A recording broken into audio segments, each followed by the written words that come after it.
We are privileged to have a message from our first speaker for this evening, our chief guest, who holds a leading position in the government of Jamaica.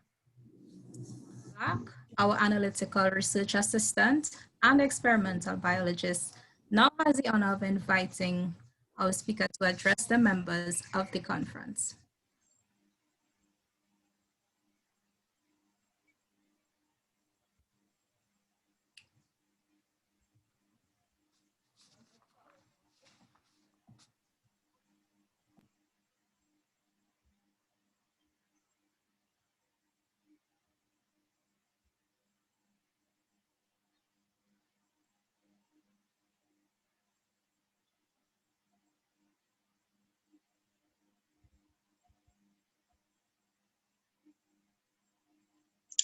Thank you, Alicia. Good afternoon and hearty greetings to our guest speakers, panelists, and viewers. Today, we're here to bridge the gap between agribusiness and support institutions, and also to highlight agriculture-based opportunities specifically for our youths. So it gives me great pleasure today to introduce our first guest speaker. Although an attorney by profession, he serves as Minister of State in the Ministry of Industry, Commerce, Agriculture and Fisheries. He is also the Member of Parliament for the Breadbasket Parish of Southwest St. Elizabeth. An embodiment of his alma mater's motto, "A city set upon a hill cannot be hid," he has made rewarding strides over the years, allowing him to garner a number of awards that has prepared him for his position in different ministries. Prior to his appointment as Minister of Agriculture and Fisheries, he was the State Minister for Education, Youth, and Information, with specific responsibility for the youth portfolio. During his tenure, because of his passion for youth development, service, and leadership, it is no surprise that he took a transformative approach by appropriating scholarships to attract youths to areas that have deficiencies for trained personnel. Currently, as the Minister of Agriculture, he continues to add value to the sector by implementing an island-wide tour to have discussions and gain insight about issues impacting farmers and fishermen. Not limited to just discussions, but also action, as water tanks were given to RADA to be distributed island-wide to alleviate the impact of drought. And as expected, his initiatives has always seek to involve youths. Consequently, the Agricultural Aid Program was launched in 2020 to offer youths extensive training in becoming certified agricultural assistants. So it is with great honor that I present to you the notable Minister of Industry, Commerce, Agriculture and Fisheries, the Honorable Floyd Green.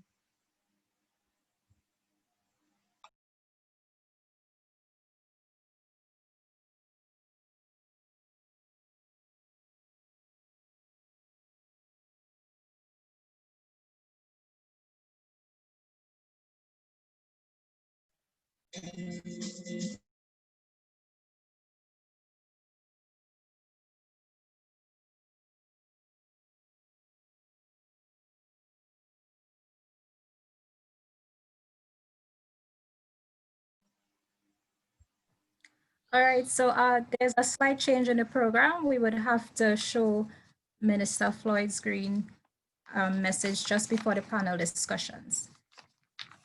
Moving forward with the program, our research assistant and coordinator, Mr. Jacqueline Jackson, would now invite our second speaker to deliver a presentation.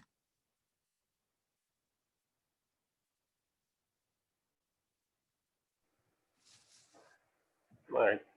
Good day, everyone. So I'll be introducing Mrs. Marianne Young. So Mrs. Marianne Young, she's an agriculturist with more than 30 years of professional experience in the agricultural sector. Now in 1995, she received her Master's of Science degree in agronomy with a specialization in plant protection from the Moscow Timirazev Agricultural Academy.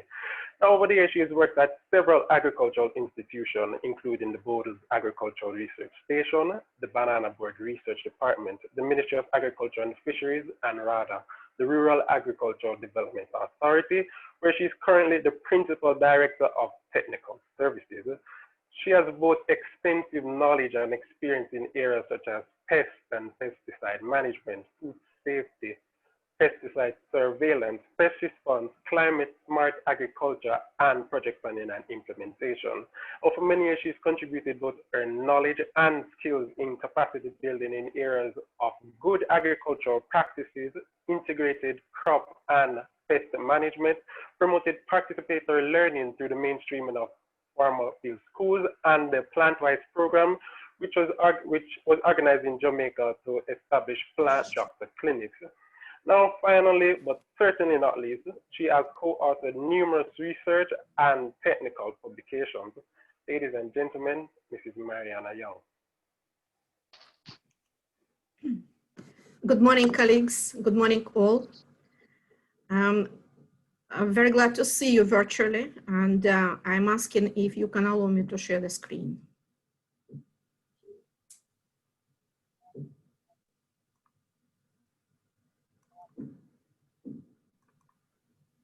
Thank you.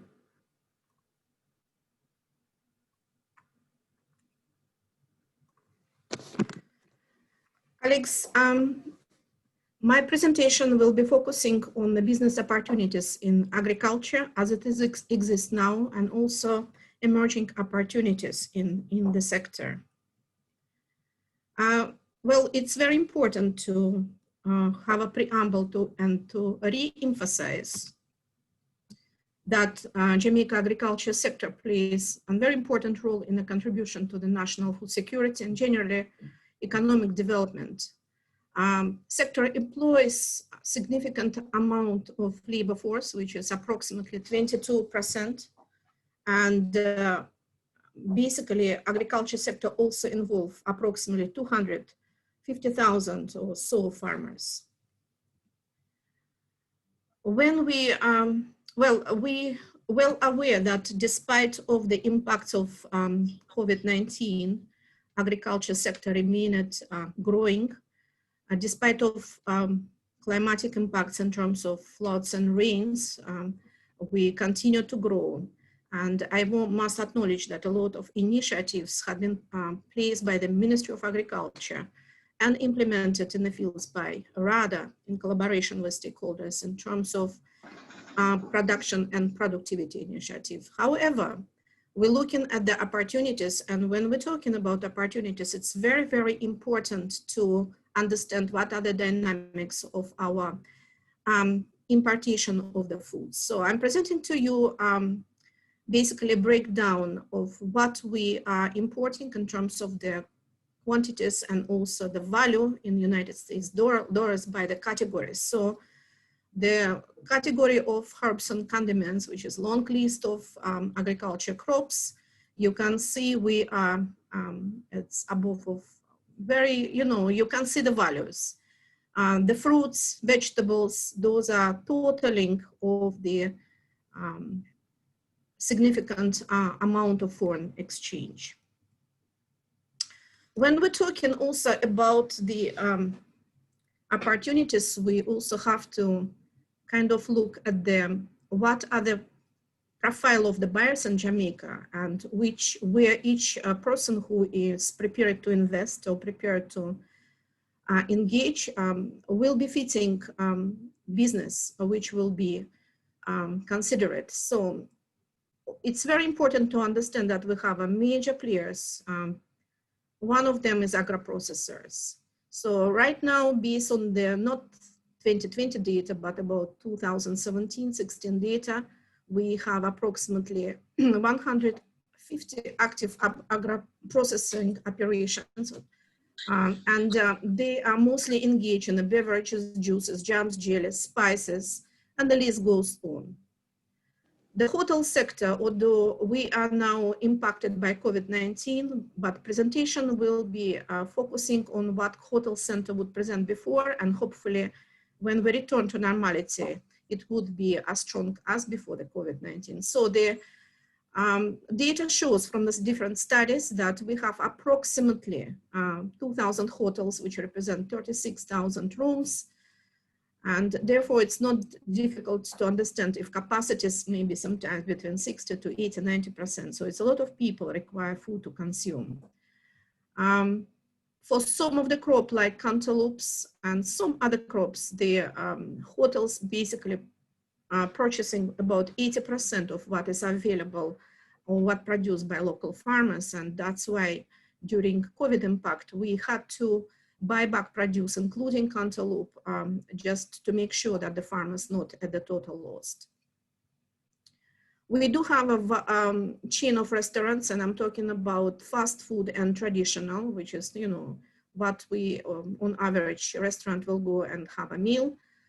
I must say that demand for the local produce from the fast food restaurants remain low, and it is understandable. Consistency of supply is one of the challenges among few others.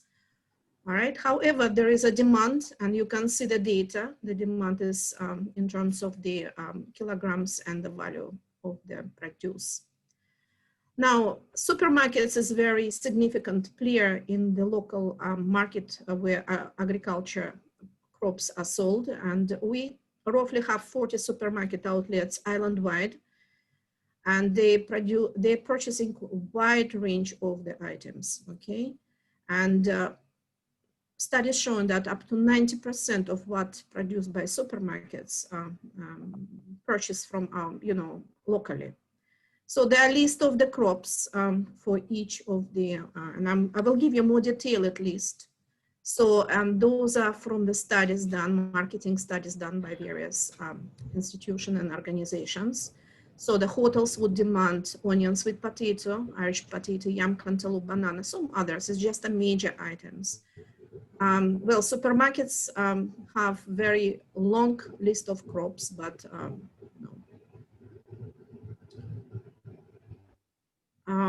restaurants, you know, those are callaloo, sweet potato, Irish potato, yam, hot pepper, papaya, etc.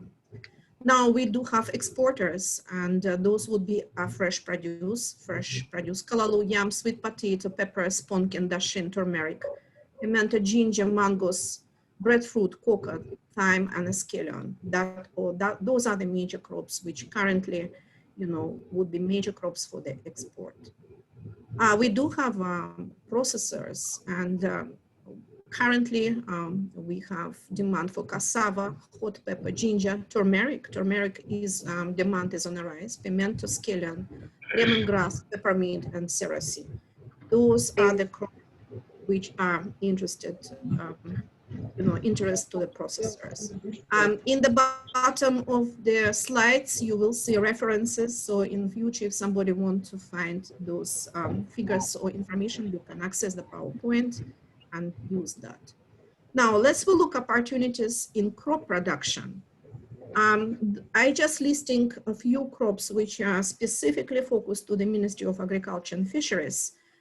Because studies been done, and based on the volume of production, demand, local and for export, those are the crops targeted under the production and productivity program. They are longer list, but in total is 12, but I'm focusing on those which are currently in a very close zoom by the ministry and RADA. Okay? Those are supported through the programs as well. There's a presentation. So let's look at the what opportunities in terms of onion, because the major focus is import substitution. We import quite a bit of onion. So from the different studies and sources, you can see different types of onions, varieties of types which are imported. Significant part by our hospitality, like hotel sectors. You can see the total weight and especially total value, the sum of the money. And it is 2020 data. It is, from January to December 2019 information. So, and this particular crop, onion, is being targeted by the Ministry of Agriculture and Fisheries for under production and productivity for a number of years. And for this year, the target, we would like to satisfy at least 35% of the local demand. It's a lot of onion to be produced. So there are opportunities, and the initiatives also supported by the ministry through the RADA. And we would like to see more investors coming, especially those who have irrigated lands. Irish potato is another focal crop for the local consumption and also to fully address import substitution. So we are quite successful with this crop because our substitution interventions sometimes yielding up to 80 and even above % of the local consumption. And I'm talking about fresh market. However, there is still opportunity.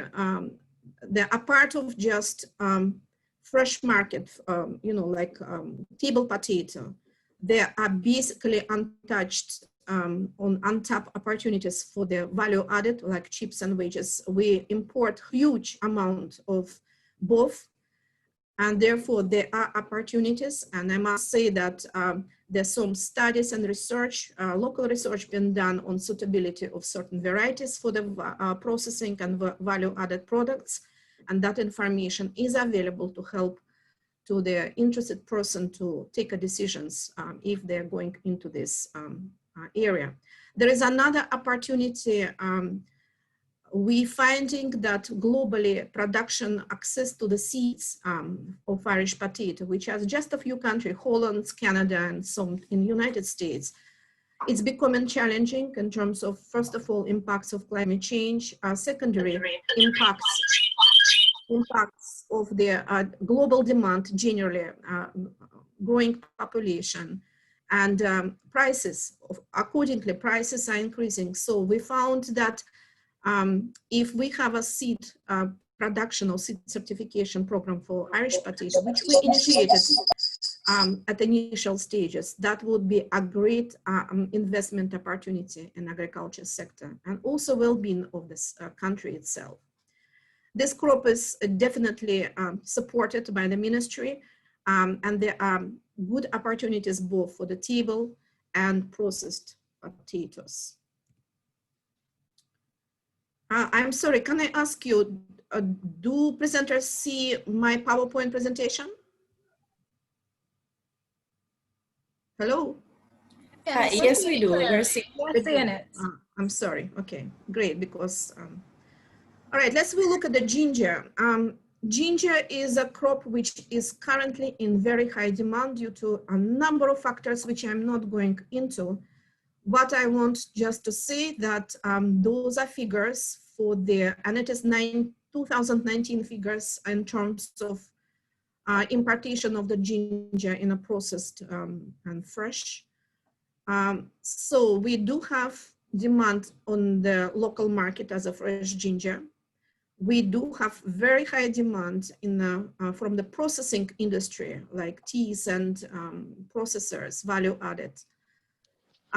There is an upcoming opportunity to be engaged in production of certified planting material. Jamaica, through the collaborative efforts of FAO and the Ministry of Agriculture and Fisheries, are currently implementing technical cooperation program, which is aiming, it's called Ginger Certification Program, which will require a significant number of greenhouses involved in the production of certified ginger plantlets.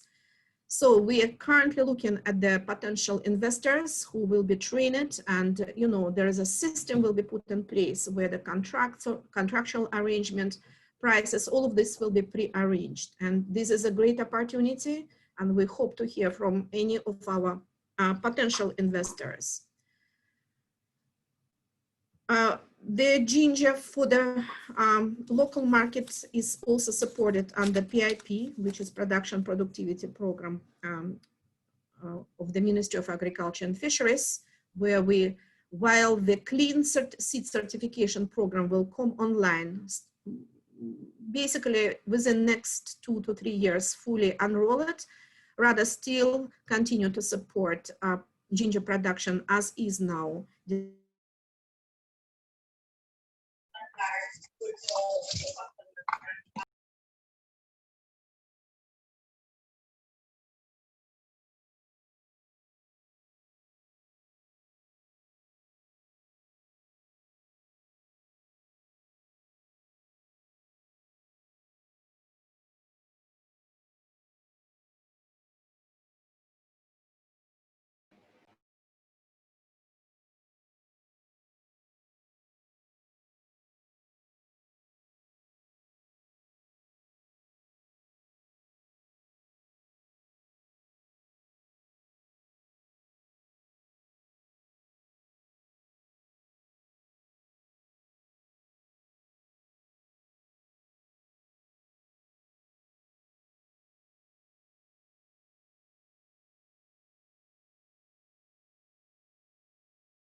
All right, so it seems Mrs. Young, she fell off, the technical challenges that we have to endure with the virtual world. So I will invite Miss Alicia Dixon to join us. Additional work. So I would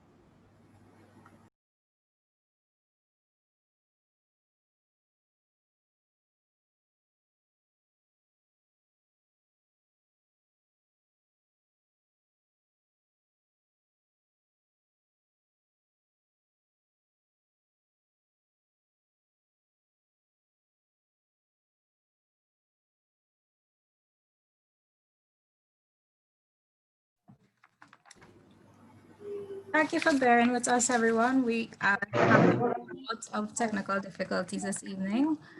However, we must continue. So we would like to share a video with everyone. Until Miss Marina reconnects, until she's able to reconnect, we would have her continue her presentation.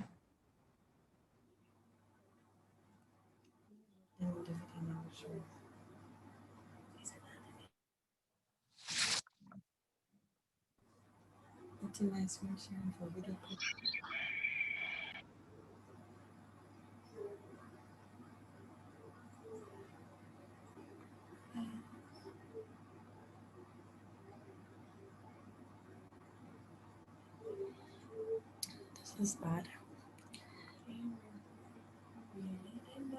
All right, let me just share my screen exactly.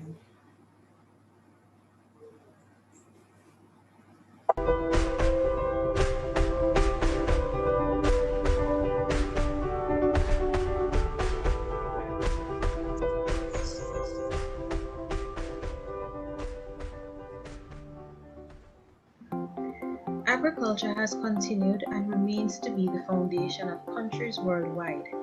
Yet, some young people are of the belief that it is demeaning or dirty work and tend to shy away from agriculture.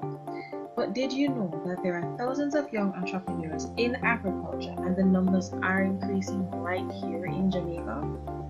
Yep. Did you know, as a young individual, you can help to eliminate food insecurity and poverty, create jobs, and help your country achieve sustainable development goals developed by the United Nations? Additionally, did you know that the agricultural sector includes opportunities for research, innovation, economic growth, and mobile technology? Also, if we don't participate in the agricultural sector, there will be no food, and so there will be no future.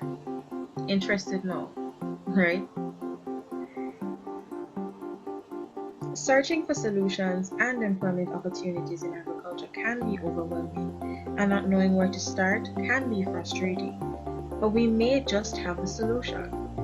Join e-Biome on Thursday, November 26, 2020 from 2 to 5 p.m. Jamaica time via Zoom for their first Agribusiness Development Conference on the theme Exploring Opportunities and Building Resilience, where they aim to bridge the gap between private and public sector entities and entrepreneurs by highlighting the work being done. Increase youth participation in the field of agriculture, provide innovative solutions, technical support, and expert advice for startups. This conference promises to be an informative and helpful session. For more information, visit their website www.ebiome.com, sign up for the conference, and follow us on our social media pages to learn more about our previous and upcoming projects. e-Biome. Research, innovate, develop. See you there.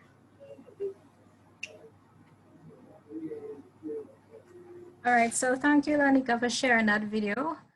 Has Miss Marina able to connect? Is she here? All right, I think we still lost her. So at this time, I would like to briefly highlight some of the key services that we offer at e-Biome. For startup businesses operating in the field of science and technology, inclusive of agribusinesses, we provide business development services.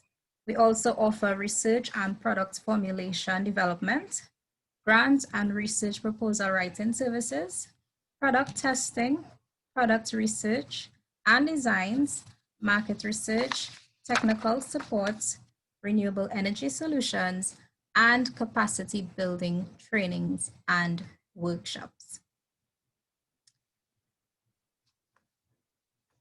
At this time, we would now like to share a message from the Honorable Minister Floyd Green.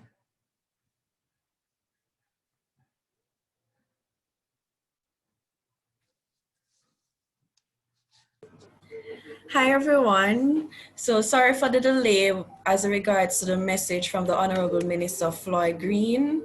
However, we're still trying to get it downloaded. It should be ready in the next 10 minutes, so we will proceed to the first panel discussion. All right, no problem.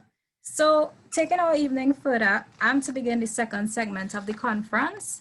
Our Deputy Director of Projects and Grants and STEM Coordinator, Ms. Bernice Brown, will now lead us into the first panel discussion as the moderator of the panel. So good afternoon, everyone. Just like to take this opportunity to welcome everybody once again. So right now we'll be going into our first panel discussion. So our first panel discussion is about existing issues currently in agriculture in Jamaica today, as well as regionally, and finding innovative solutions. So our panelists for this evening are Dr. Powell, CEO of Agro-Investment Corporation, Ms. Pullen, Projects and Trading Manager of the Jamaica Agricultural Society, and Mr. Myers, Energy Engineer at National Irrigation Commission.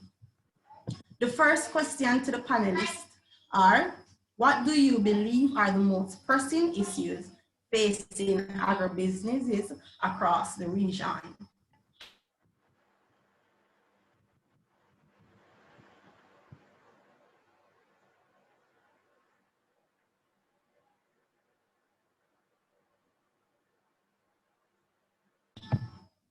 Any member of the panel can just go ahead to start us off. So each panelist has 1 to 2 minutes on that question. Okay, afternoon, everybody. Hello, are you hearing me? Yes, yes. Okay. This is Janet Pullen from the JAS office. One of the things that I'm most happy to be here, because when we look at the whole matter of issues impacting the agriculture sector, but in particular, how it impacts on youth, I tend to look at it from a different angle. And I say that because as a graduate of an outstanding agricultural institution, I remembered having this very discussion.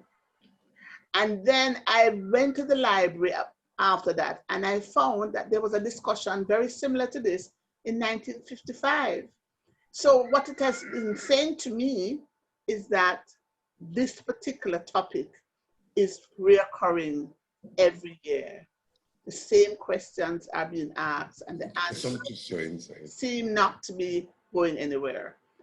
The agriculture sector is the only sector that does not have a system in place for when our graduates leave the institutions, they go into an established and prepared environment so that they can ply their trade. So what happens is that, and I'm sure it's what is still happening, you go to the, let's say, College of Agriculture, Science and Education, and students graduate and they fall within youth between the ages of 18 and 35.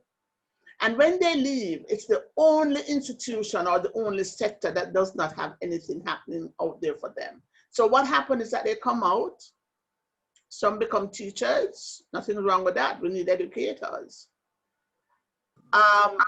But some end up selling insurance, and some end up doing all sorts of things because, one, there is no land availability, finances, and the the funny thing about all of this, the fact that 90% of the graduates are people who go into the agricultural institution, coming out with a lot of expectation, vigor, youth, and want to participate in the sector. It must be from a legislative point of view that makes that creates that environment so that when they come out, they are not turned off because they have no access. 90% of us start to do our business in the agriculture sector when we reach 50. Because before, upon graduation to 50, you end up taking care of your families, sending your children to school, working in different sectors. And by the time you get to 50, guess what? You're getting old. And so we really have to start looking at it and legislation is what is going to drive this.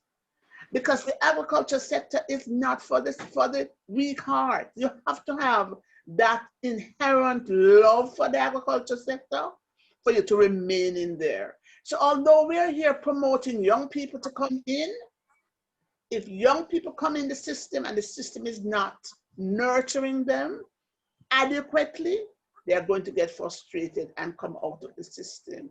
And then they talk about bad mouthing the agriculture sector. The agriculture sector, driven with legislation, must create a nurturing environment for our young people to come in the sector and then to remain in the sector. Finally, I'd just like to say that the agriculture sector wants bright minds, because the agriculture sector must be driven by science and technology. So we need people who are going to go into university and study microbiology, entomology, plant pathology, zoology, all of those areas that's going to drive what happens in the agriculture sector. So for me, we have to look at the agriculture sector in a more holistic way. We have to brand it with this amazing and humongous red bow that says to our people and our young people, listen, open this box because you're going to enjoy what's in it, but make the box creative and understand also that not everybody that comes in the sector is going to take up or get a fork or to get the tractor. But there are going to be some of us who are going to go into the labs and tell us exactly what crop we are going to plant, what variety we are going to develop that is ideal for us, what's the chemical requirement that's going to drive the agriculture sector. So that's the area I'd love us to start to focus on. All other things will fall into place. But let us look at the sector in a more holistic manner. You want to go into the agriculture sector and business, it's going to be driven by science and technology. Thank you. Well, I'm sure the moderator wants to comment. Are you hearing me? Yes, we're hearing you. Okay, this is Dr. Al Powell from Agro-Investment Corporation. Hi, Al. Hi, how are you doing? I'm good. John, I haven't seen you for a long time, but I'll talk to you another time. Sure. I tend to support substantial portion of what you just presented, because it is agricultural. When you leave case, you don't have, as a tertiary institution, you don't have a specific place to align your skills to. So if you're nursing, you leave and you come back into University Hospital of West Indies, or you go to KPH or elsewhere, but you're still in nursing. You're in teaching and you go to the micro college, you know where you're going to go afterwards. And we can mention several institutions, tertiary institutions, that after that level of professional training, you know exactly where you're going. But notwithstanding what John Pullen has said, I want to talk about some broad areas of some broad challenges in agriculture, whether it be for people who are age 18 to 35, or people who are even over 35 and actually on the farms, working, whether on our agro parks or working elsewhere. Farmers in Jamaica generally have a lot of challenges. It's historical. From when I was growing up, the challenges existed, and the correction to those challenges are small. So what I'm expecting the new generation here will help to position how you correct those challenges in a better way. But let me talk about some general challenges in my 1.5 minutes. The high cost of capital, say an agro-park here. You have no research data sometimes. You have the cost of entry is so high. If you want a tin of, say, onions, it costs so much. And all of these things inhibit agriculture. And the journey from sowing seeds to maturity is, if it's not well managed, presents a challenge. We are also inviting young people with new ideas, new thinking, technological skills, computer skills, and people who are savvy in interpreting and realizing the value chain that exists in agriculture. So you know about agro-processing, you know about crop production and so on. So that's my introductory talk. All right, thank you guys so much. So our first question has to do with the competitor's price. One continuous issue faced by farmers are the competitive prices offered by the competitor, in this case, imported goods. What approach can countries take to better assist farmers with competing with the international market? And what are some practices farmers can adopt? And what are some, sorry about that, what are some practices that farmers can adapt to lower their production costs so that they can compete with the international market? That one can go to Ms. Pulling. Oh, one of the things that we need to recognize, and Al touched on it a while ago, is that the inputs, what it takes for you to produce an acre of a particular crop. And he did touch on onions, because we've been doing, and there's been a lot of work on trying to make us self-sufficient in onions in Jamaica. And the cost, the input, the fur to buy a tin of onions is so exorbitant that at the end, land preparation, and not only land preparation, but then you have to think about the whole matter of irrigation. All the necessary input that is going to make that crop comes to fruition and for you to be able to reap is so exorbitant that we can't compete with the international market, where one, they are doing acres and hectares of onions, in contrast to a farmer who is doing 5 acres in our agri-park area. And so their cost becomes so much more high in contrast to the ones who are doing hectares, where they're able to use tractors and harvesters and all of that. One of the things that I recognize here is that we need to look, and we've been discussing this at the JS, we need to start looking.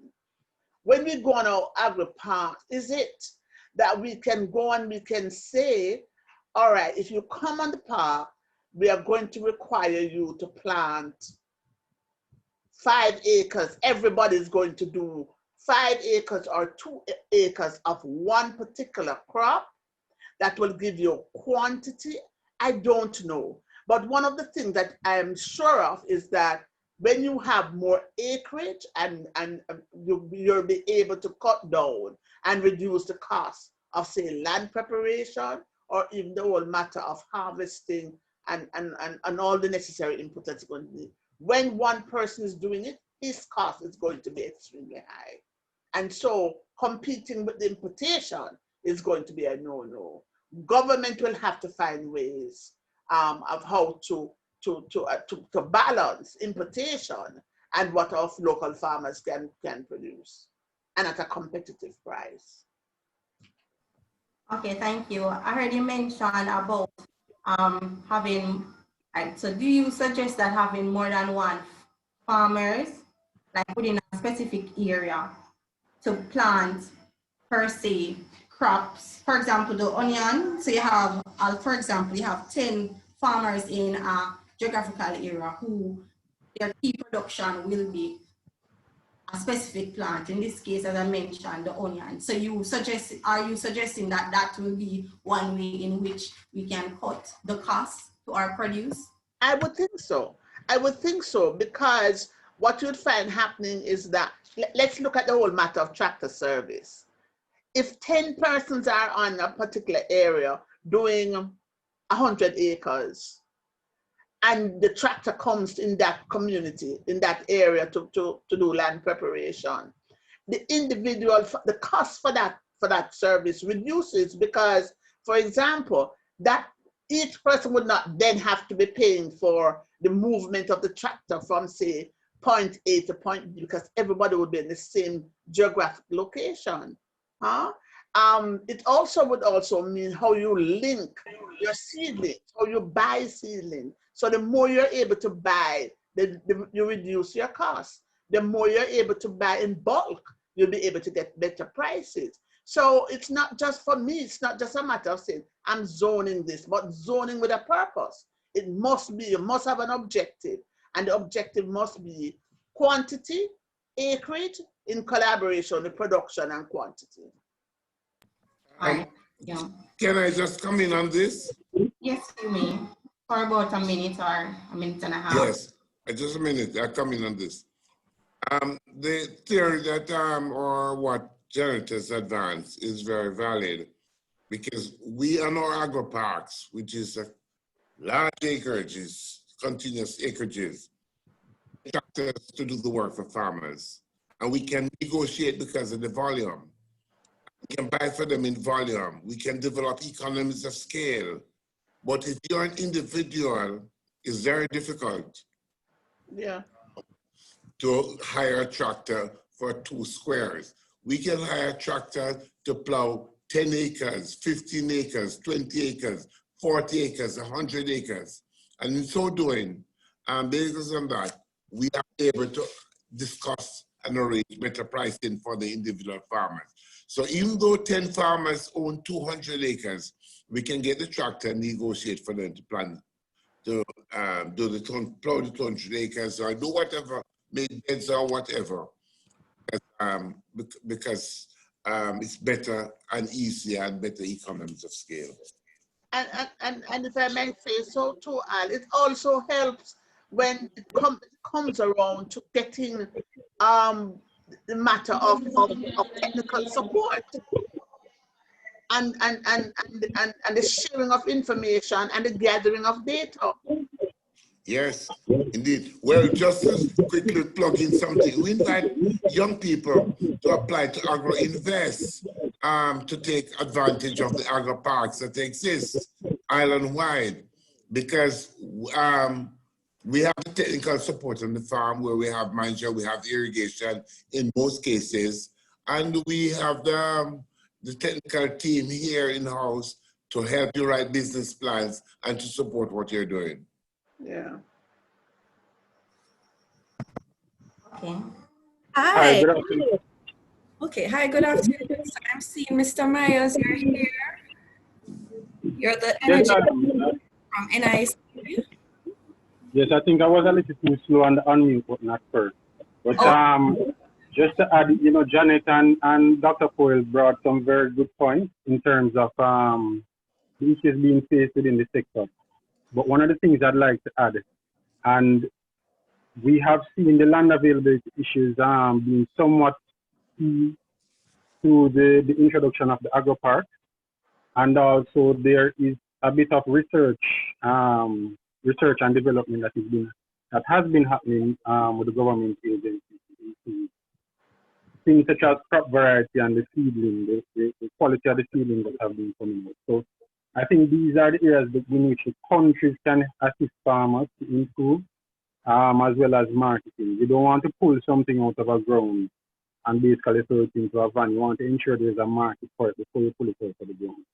So the marketing side would really need some improvement to ensure that there is a process within the system, there's flow in the system. Thank you very much for that. And I think I'm going to leave at 3:30. Right. Can I just say something here? Yes. With regards to marketing, one of the things at the JS that we have always been stressing with our members is that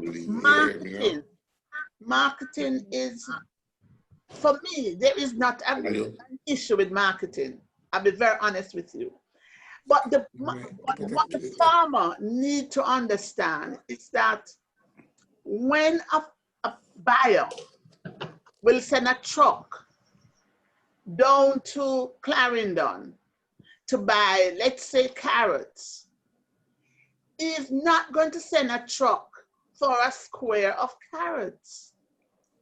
So with the production, and that is where that's what I keep saying, I'd love to see us finding a way to group our farmers based on acreage. So you're going to plant 80 acres of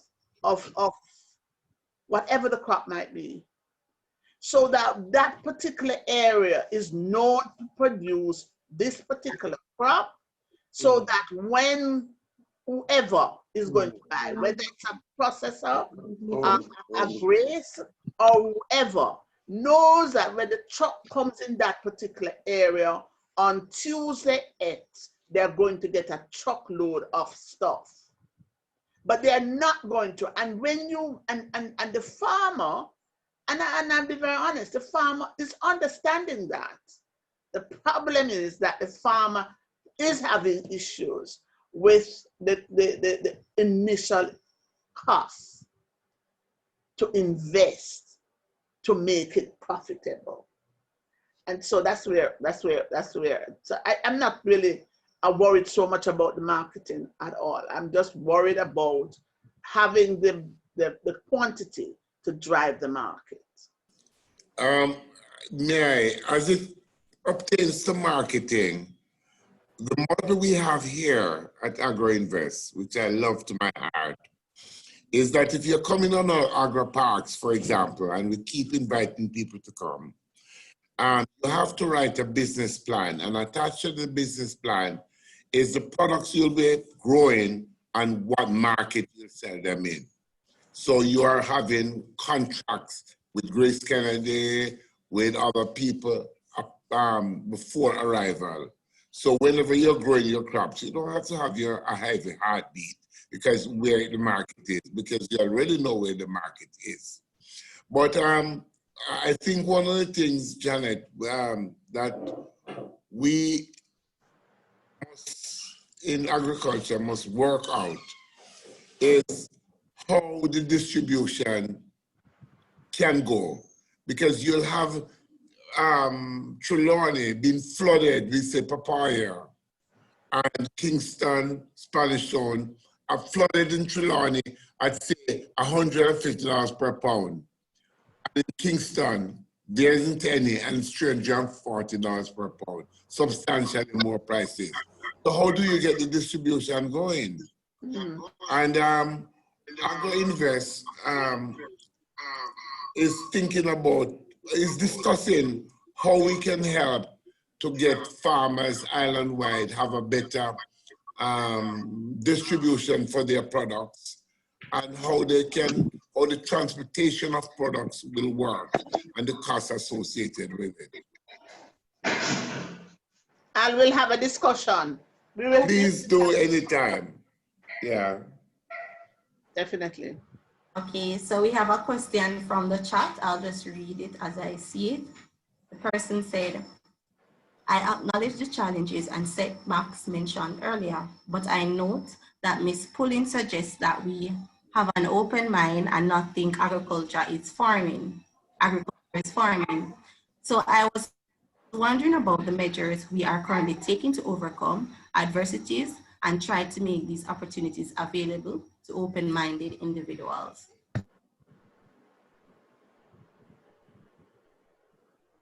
I didn't get that. I didn't get that. All right, so they're asking, they're wondering what measures are currently being taken to overcome adversities and try to make these opportunities available to open-minded individuals. Well, if I can just add in here, you know, agriculture is not just about somebody who is, as the question posed, really not about farming. For example, I am an engineer. I work in the energy field, and my input to agriculture would be the reduction of the cost it takes to provide irrigation services to the sector. And there are many different aspects of it. Within the NIT, we have lawyers, we have persons who are focused on IT, coming in with an IT background. We have persons who are coming in with a marketing background. We have persons with engineering background, civil, mechanical, electrical, design. You have a wide range. You have persons who may have done agronomic studies. So it is a wide range of professions that come together, that have to come together to basically bring up the industry.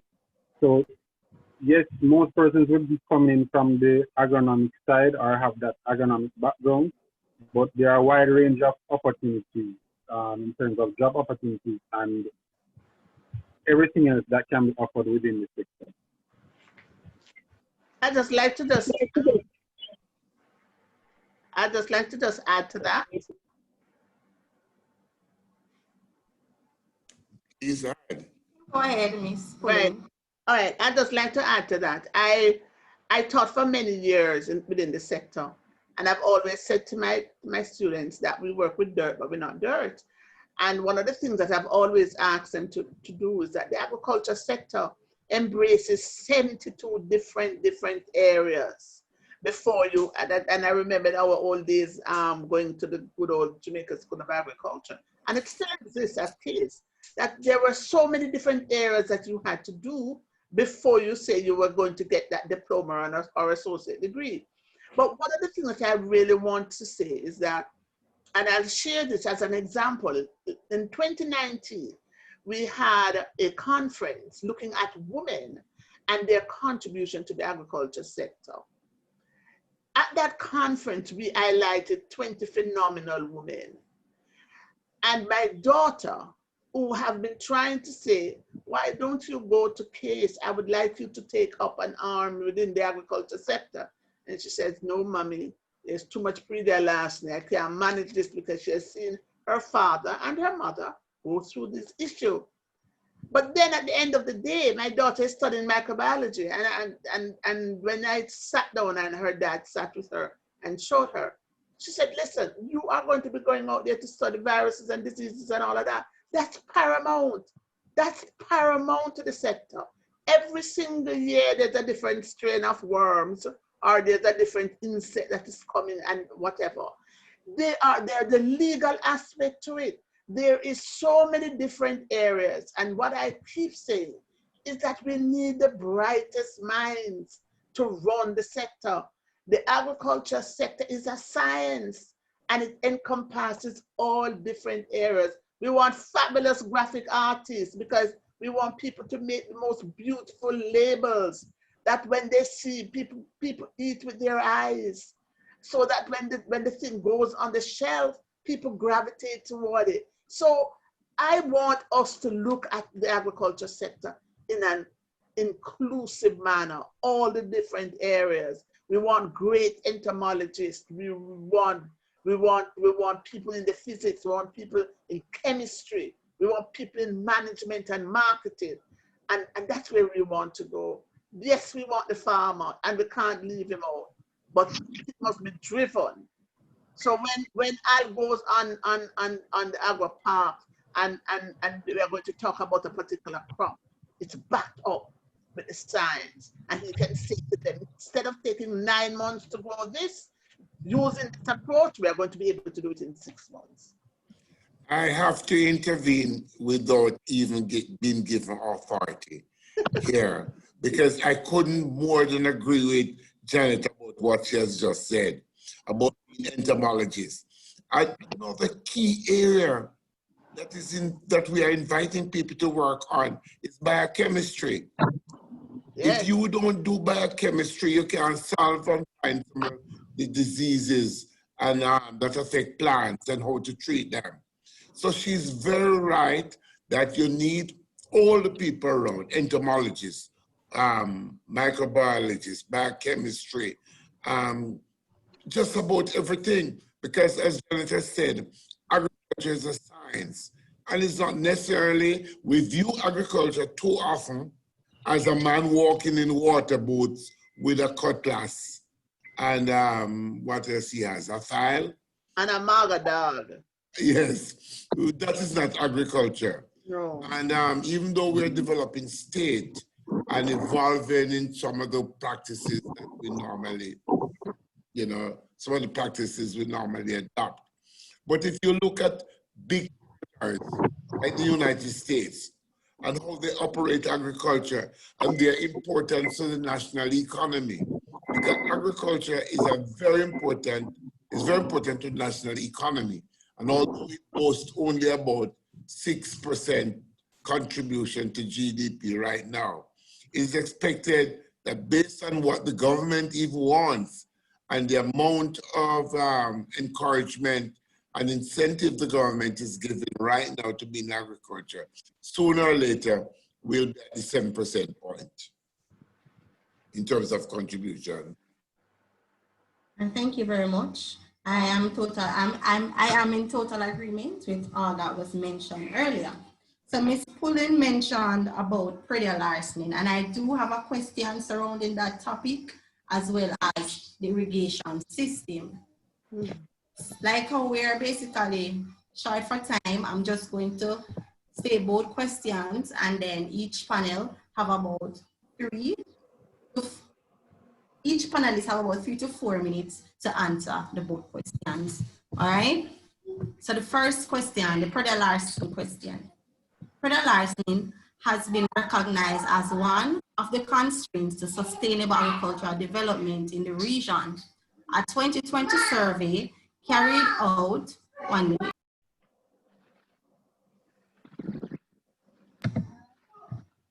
A 2020 survey carried out among regional stakeholders indicated that more than 90% agree that predator larceny is the single most discouraging aspect of agriculture and has been a disincentive to investment in the sector and a threat to livelihood in farming and fishing communities. So predator larceny accounts to up to $6 billion per annum. How best farmers come together to lessen the effects of predator larceny? The question about the irrigation system. One major concern to farmers is access to water, especially in remote areas. How do you suggest farmers try to lower their water? Apologies. How do you suggest they deal with their water issues? Do you suggest that they should be paying less for water compared to regular citizens in Jamaica? You may go ahead now. You can take turns and answer the questions. All right. I'd like to go first because I'm the only female on there, ladies before gentlemen. Predator larceny for me is the most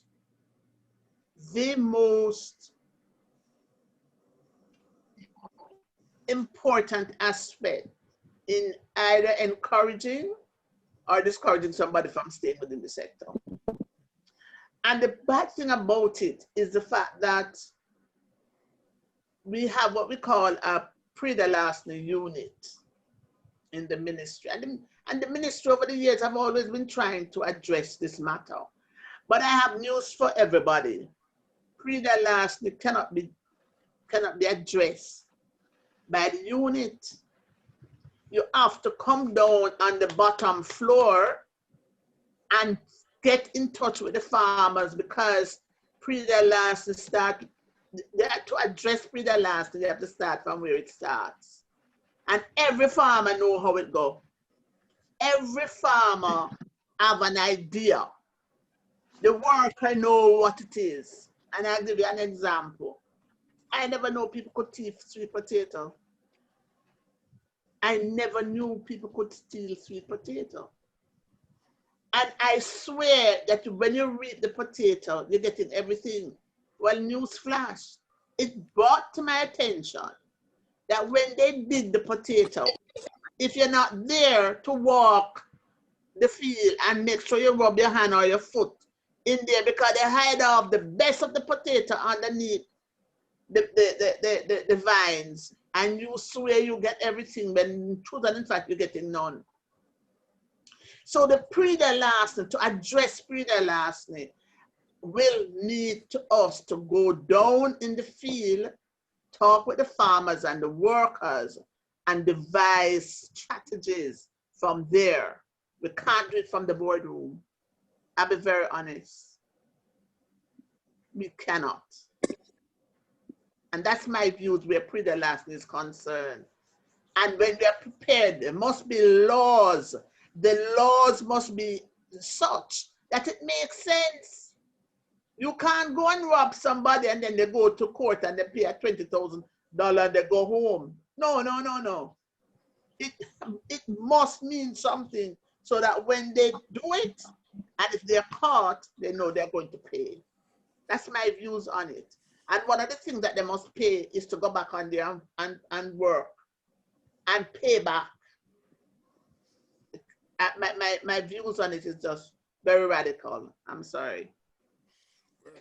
If I can come in, Yes, you may. we need radical views to change how we practice agriculture in Jamaica, perhaps the Caribbean.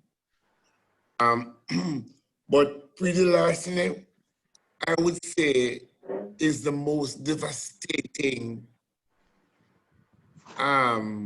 attack I can think when you look at agricultural production.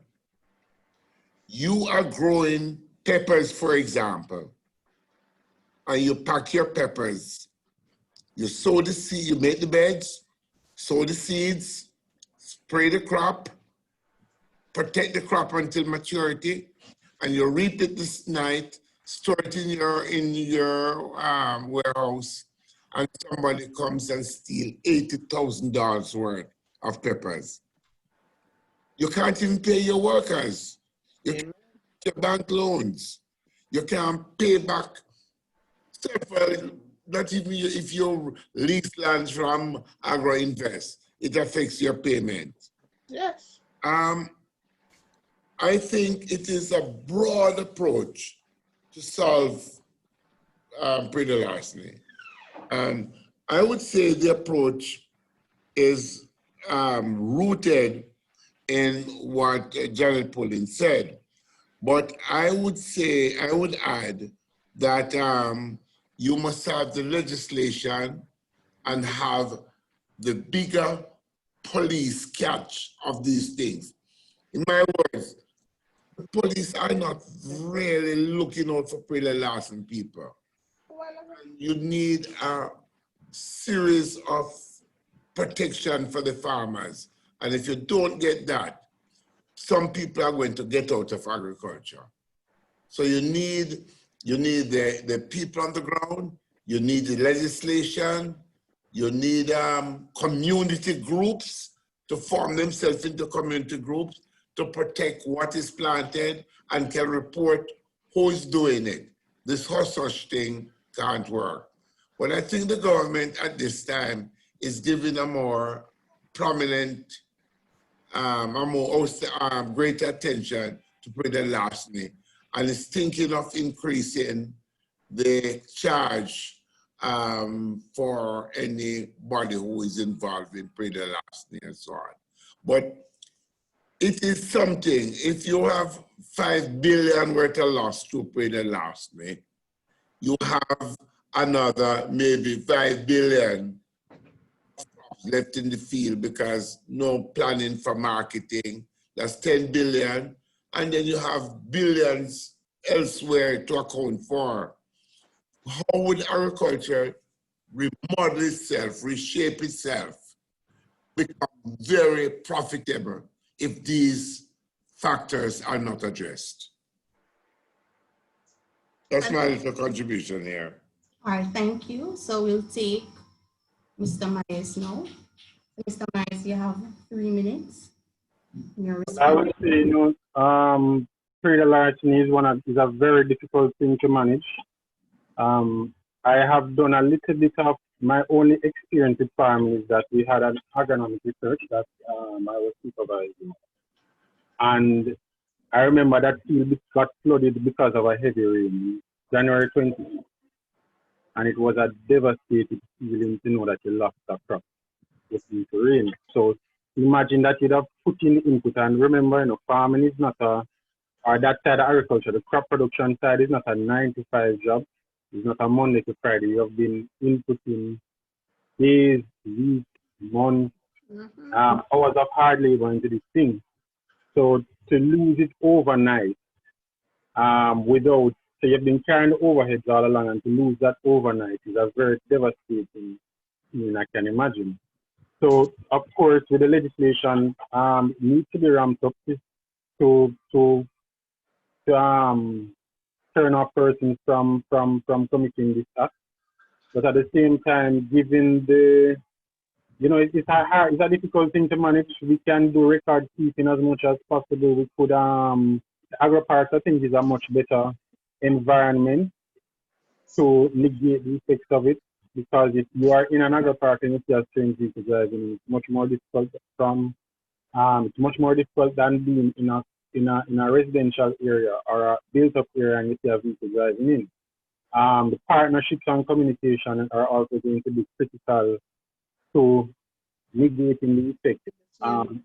Everyone looking out for each other, and the use of technology such as photo beams and so which will pick up if somebody comes on the farm. But against all of that, I know we may live in a house where we put up grills and we try to protect ourselves as much as possible, but it only slows somebody down at the end of the day, stop it. And so we really have to look out for each other. And I would really like to see the legislation improve to turn off persons from committing that stuff. All right, thank you. So just add just 1 minute. I just like to also add that along with Prida Larceny, another aspect that really impacts farmers is animals. The devastation that animals cause, stray animals. And there are people that rearing hundreds of goats and they don't have 1 acre of land. And we can't kill them. All right, so thank you very much. So I'd like to take this opportunity to thank Ms. Pulling, Mr. Myers, and Dr. Powell for your contribution to this insightful panel discussion. Thank you. All right, so thank you again. Thank you very much. You're welcome. All right, thank you again to the members of the panel and to our moderator. That was both entertaining and informative. So fortunately, Ms. Marina is back here and we would like to allow her to continue her presentation. Ms. Marina, you can share your screen. Very much, colleagues, my apology. There was a total disconnection, but good to be back. So we did stop at the investment opportunity in the strawberry production, and I would like to share with you studies and data which basically showing that only between January and December period, Jamaica imported the strawberries valued at $391,852 US dollars, and it's a significant foreign exchange for Jamaica. I also want to mention that all of the hotels which purchasing strawberries have strongly indicated they do have a preference for Jamaican strawberry because of the shelf life is much longer, and generally quality and the taste is good. The problem is consistency, and therefore, if there are persons who will be interested, we encouraging to enter production in terms of the greenhouse, because open field production has its own challenges due to impacts of the rains and some other factors. So you can see statistics. I think this is a very attractive field. I also want to say that Ministry of Agriculture and Fisheries Research and Development currently focusing on the the assessment of the suitable variety which would perform well under the local conditions. So there is an interest to this particular crop, and there are certainly opportunities. I want to mention to you that there are certainly new emerged opportunities in some of the fruits. Mango is one of them.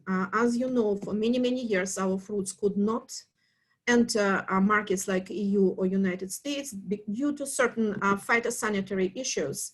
And the ministry made a lot of efforts to put hot water treatment facilities, which would address some of the pests and diseases mostly, and pests like a fruit fly. So therefore, I know that there is a demand for sure in EU for the Jamaican mangoes, and we do have a shortage of the person who would be producing the fruits for that particular market. Now, this is a great opportunity, and it is well supported by the ministry.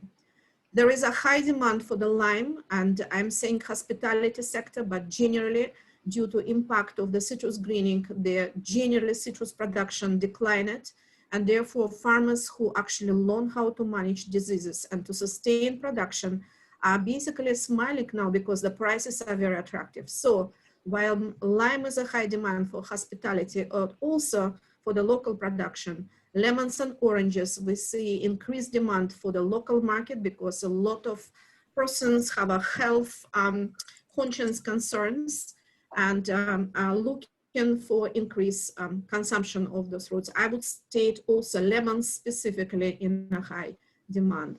So breadfruit is another very interesting investment opportunity for the processing. Some people do vacuum packing for export, which is a little bit complicated because it's becoming a food in terms of food safety, but there's also value added product known as gestones. And let me focus a little bit closer to the breadfruit. You can see that when you look at the world global situation, that it is documented that approximately 90 million people basically consume breadfruit around the world, while about 300 million people, due to various reasons, including health reasons, consuming or have to consume gluten-free flour. So it is an opportunity for Jamaica. We have a position in terms of geography, we have a climate, we know how to grow it, grow well. So currently what we have in Jamaica, approximately 20 factories are currently processing breadfruit. We do have a quite a serious competition from the side vendors, which is community roasters, where they roast the breadfruit and sell on the sidewalks, because it seems that they are offering much better price to the persons who are selling the fruits. And definitely there is a demand, what we know exists from Canadian market. And there is a specific project funded by Canadian institution at Elim Agriculture School for the production of the breadfruits. And we also are aware that as it is now, they cannot fully satisfy what demand would be. So it's a great opportunity in terms of orchard establishment. And based on the information provided by our specialists, they are considering like breadfruit, especially for processing. There are suggested prices, maybe somebody would be interesting. It's between 20 to 24 Jamaican dollars per pound for the local consumption and processing, and between $20 to $30 for the export. And there is anybody interested, you can contact us. So there is a new product on the market. There is a picture in the middle, which is called Testones. It's basically similar to what we say plantain fritters. You know, when you buy plantain fritters, is a very delicious product. Jamaica producers entered in this production and through the connection with Dominican Republic. So I'm just saying to you, there are vast opportunities to develop value-added product. You can see quite a bit of products of the breadfruit flour on the markets, supermarket shelves in Jamaica. Another crop, which is, I should focus on, zoom in, is a castor bean, and especially a production of the black, so-called black castor bean oil. So the, when you look at the references that global castor oil and derivatives market is expected to reach by 2024 to 2.33 billion US dollars. Is a huge market. And there is another reference that according to by publication by Mintel, by 2020 sales of hair and beauty products forecast to reach 3.4 billion, and we're talking about Jamaican dollars, among just the Black Americans. So, and we are so well positioned, and we do have our markets to the United States through several, you know, local producers. So this is a major opportunity, but when we're talking about cosmetics, there are more than 700 users of the castor bean. We just never really tap into it at the commercial level. Medicine industry use castor bean meal. It's a very good source and in a feed for the, one of the ingredients for the swine feed. And it is also can be used as a fertilizer. So those are just a few things, but let's look at the, what is known to us based on the, you know, information and the local research. So the table above demonstrates to you, those are varieties which are currently known in Jamaica. So we have a Zibo 5 and 8 originated initially from China. We have Brazilian variety Nordestina, and we have Jamaica large and I think Jamaica small as well. So this is output of the oil once you extract it. You can see it's pretty consistent among the varieties, but when you look at the trial data and the local trials been done by the Ministry of Agriculture and Fisheries as well as by CARDI, so you can see that the production, the yields are varying among the cultivars, and that's why some of the processors and producers have a specific interest in specific varieties. Now, based on information which I obtained, the cost of production can vary between, you can see between $109,408 to $253,000+ per hectare. And the range, it depends if you're producing based on rain dependency or you are investing in irrigation, which is bring the cost of production up, but it's also facilitate higher yields. So the revenue as it is now from the sale of harvested beans, it's approximately varying between $150 to $150 Jamaican per pound. Good news is that, for example, we do have a project currently implemented, which involve all of the different stakeholders in the castor bean industry. This project funded by IDP through the Complete Caribbean, which is basically addressing value chain, and most important, one of the most important components, which is will be addressed or will be researched by the University of West Indies team, is a classification to see if Jamaican black castor bean oil is somewhat exist, and if it is a different in terms of physical and chemical characteristics. So we are anxious to get those, you know, outcomes of those research. Now, currently, if somebody interesting, there is also Jamaica Baptist Union castor bean program in place where they already, you know, started their production and exporting the castor bean to United States, and there is a contacts here, okay? And also but I want to say also that Jamaica JAMPRO done a very detailed study. So the reference is below. We don't have time to go in details, but it's a lot of interesting studies been done on castor bean. Now, what would be interesting for us to know? If you look at the bottom of the screen, I listed a number of the companies which are already basically processing and producing black castor oil. Those are, but there are much more smaller operators which doing on their, you know, in a small quantities and have their own small market niche.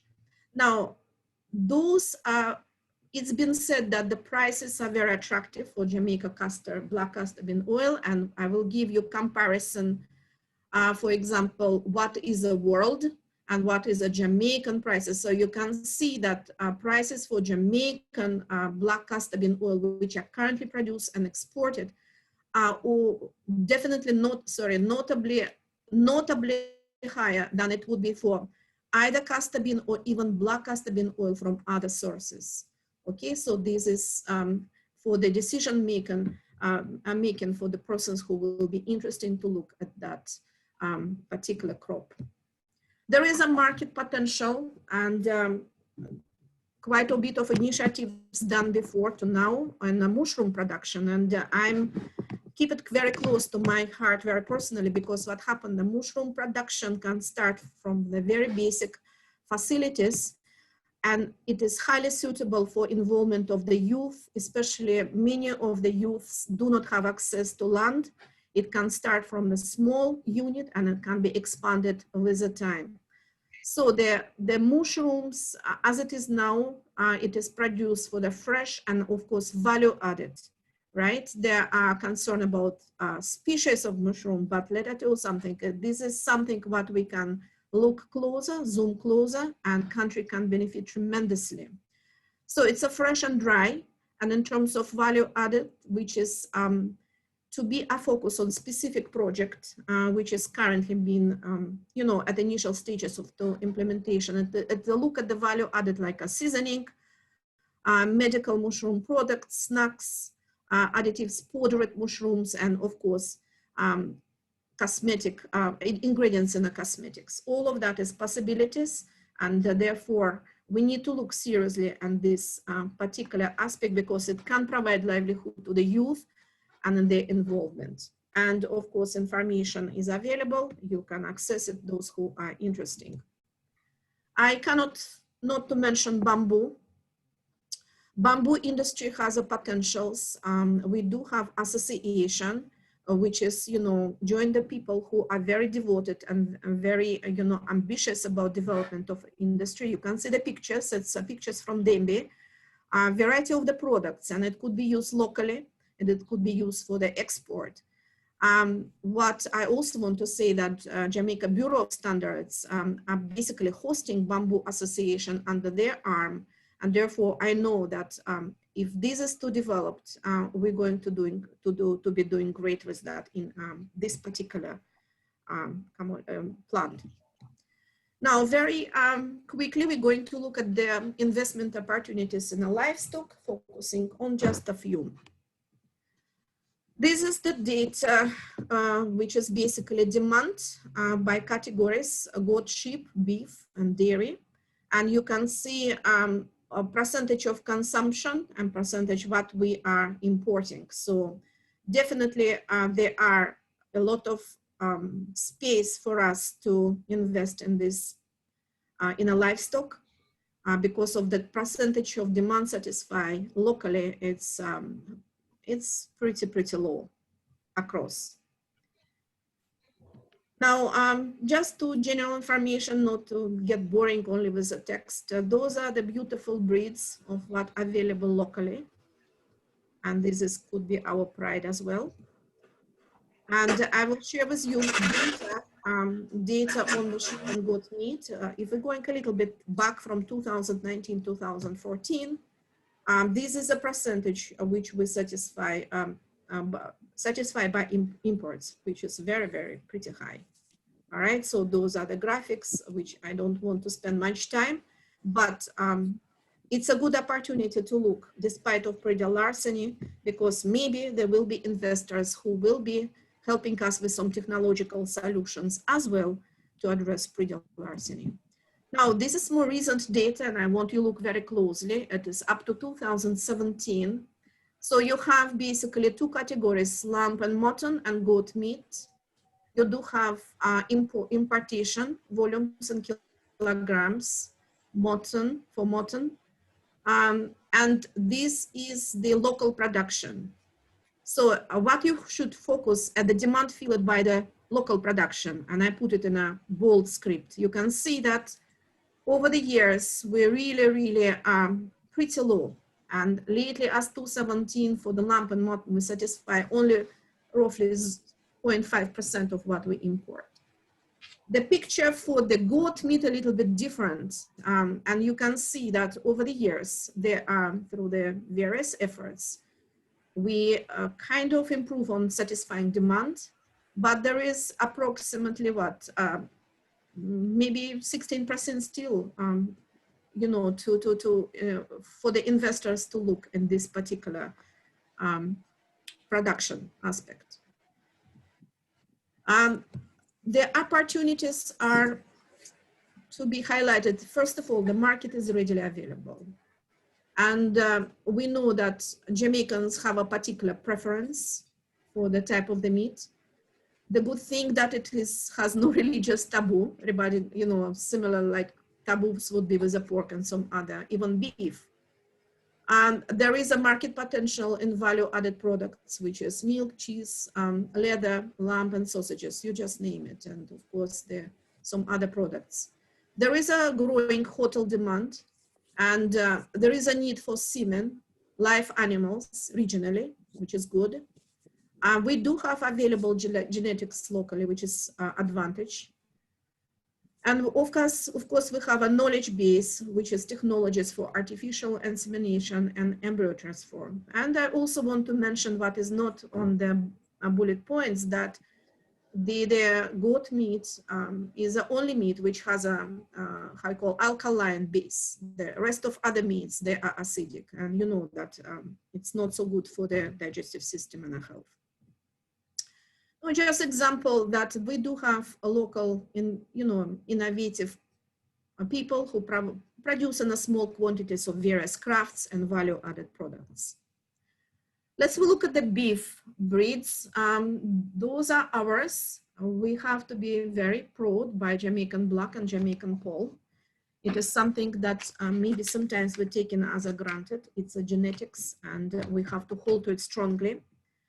So what are the opportunities in the beef industry? What are the demands in terms of satisfying imports? So we are basically satisfying local consumption through the importation. And there is also opportunity for people to invest. I know that our data is a little bit outdated by now, by 2020, we've seen increase in their investment in the beef industry. I do not have a data, but I know it is somewhat improved. So what are the, a part of the just production of the meat, what are the other opportunities? Sale of semen. I mentioned about genetics. We have a genetics of the local breed, which is well adapted to the local condition. Sale of live animals. In expansion of the market into the hotels once this means are certified, the production certified and traceability established. There's an export potential for the potential for the export increase as well. A readily available beef market in the region. Our geographic position is very good. We are not far from the one of the major, like in the central of the Caribbean and in the middle of transshipments. And of course, there is also opportunity in the craft products. So I don't want to stop for a long time, but those are some of the graphical presentation, what we produce and what we import. If you can see, production is really kind of flat over the years. Dairy.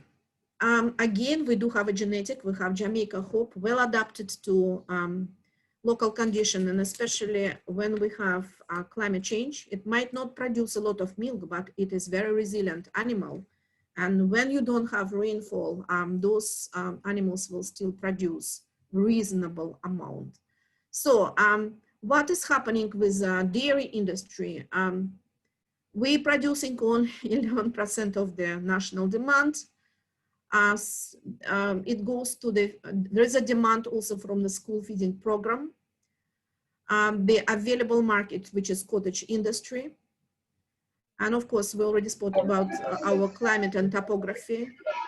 What is the current dynamic that the world prices for the milk powder, which used to be very cheap in the past, is prices are increasing. So strategically, we have to understand it will most likely continue to increase. And therefore, investment in the dairy industry is very, very good. I know one of the largest company now, like Nestle and some other companies, they are increasing their stock and involvement in the production of the dairy. Very briefly about opportunities in the pork and poultry industry. Okay. The market expansion regionally is real and it is favorable. We definitely can look at development of export market for the jerk products because it is well known and it is quite high potential for the success. If somebody want to invest in certify abattoir, pending that there is an increase in the production of the animals, that could be a good thing. And of course, investment in a liquid egg factory, you know, so that's another thing. Maybe not for us consumers in the supermarket, but processors and maybe hotels and hospitality industry, maybe even school program, they definitely would benefit from that type of activity. So I'm not going to spend much time in terms of graphical presentation. You can see what's happening in terms of produce and imported pork, right? Those are the graphical for the poultry meat and eggs in Jamaica. A little bit outdated. I couldn't get anything up to, but I will tell you, dynamics continue a similar way. It is very erratic from time to time, but there are periods when investors can look and see how they can chip in this particular market. Chicken, although we're self-sufficient in a chicken, but there are still opportunities for people to enter and be part of the value chain, to be contracted farmer. So it's always good to be self-sufficient in meats, and the chicken is one of the major protein, which we are thankful to our local producers to be able to feed us and with the chicken year around. Very interesting focus on apiculture. And I would say to you that it's not only honey, tremendous opportunities. We're not quite here with the value added, but maybe people who are innovative and brave, they will enter. A part of the food is, I mean, just honey and some value added products. It's a very good market for the medicine, cosmetics, and live bees are also very, very good source of income, and some markets exist again. So you can see I listed the markets for the different products. Some of them you probably even don't know that it can be a valuable commodity, right? And you can see, for example, bee venom is something what is, we have to keep zooming to it. It's a very, very good market, and we have all what we need.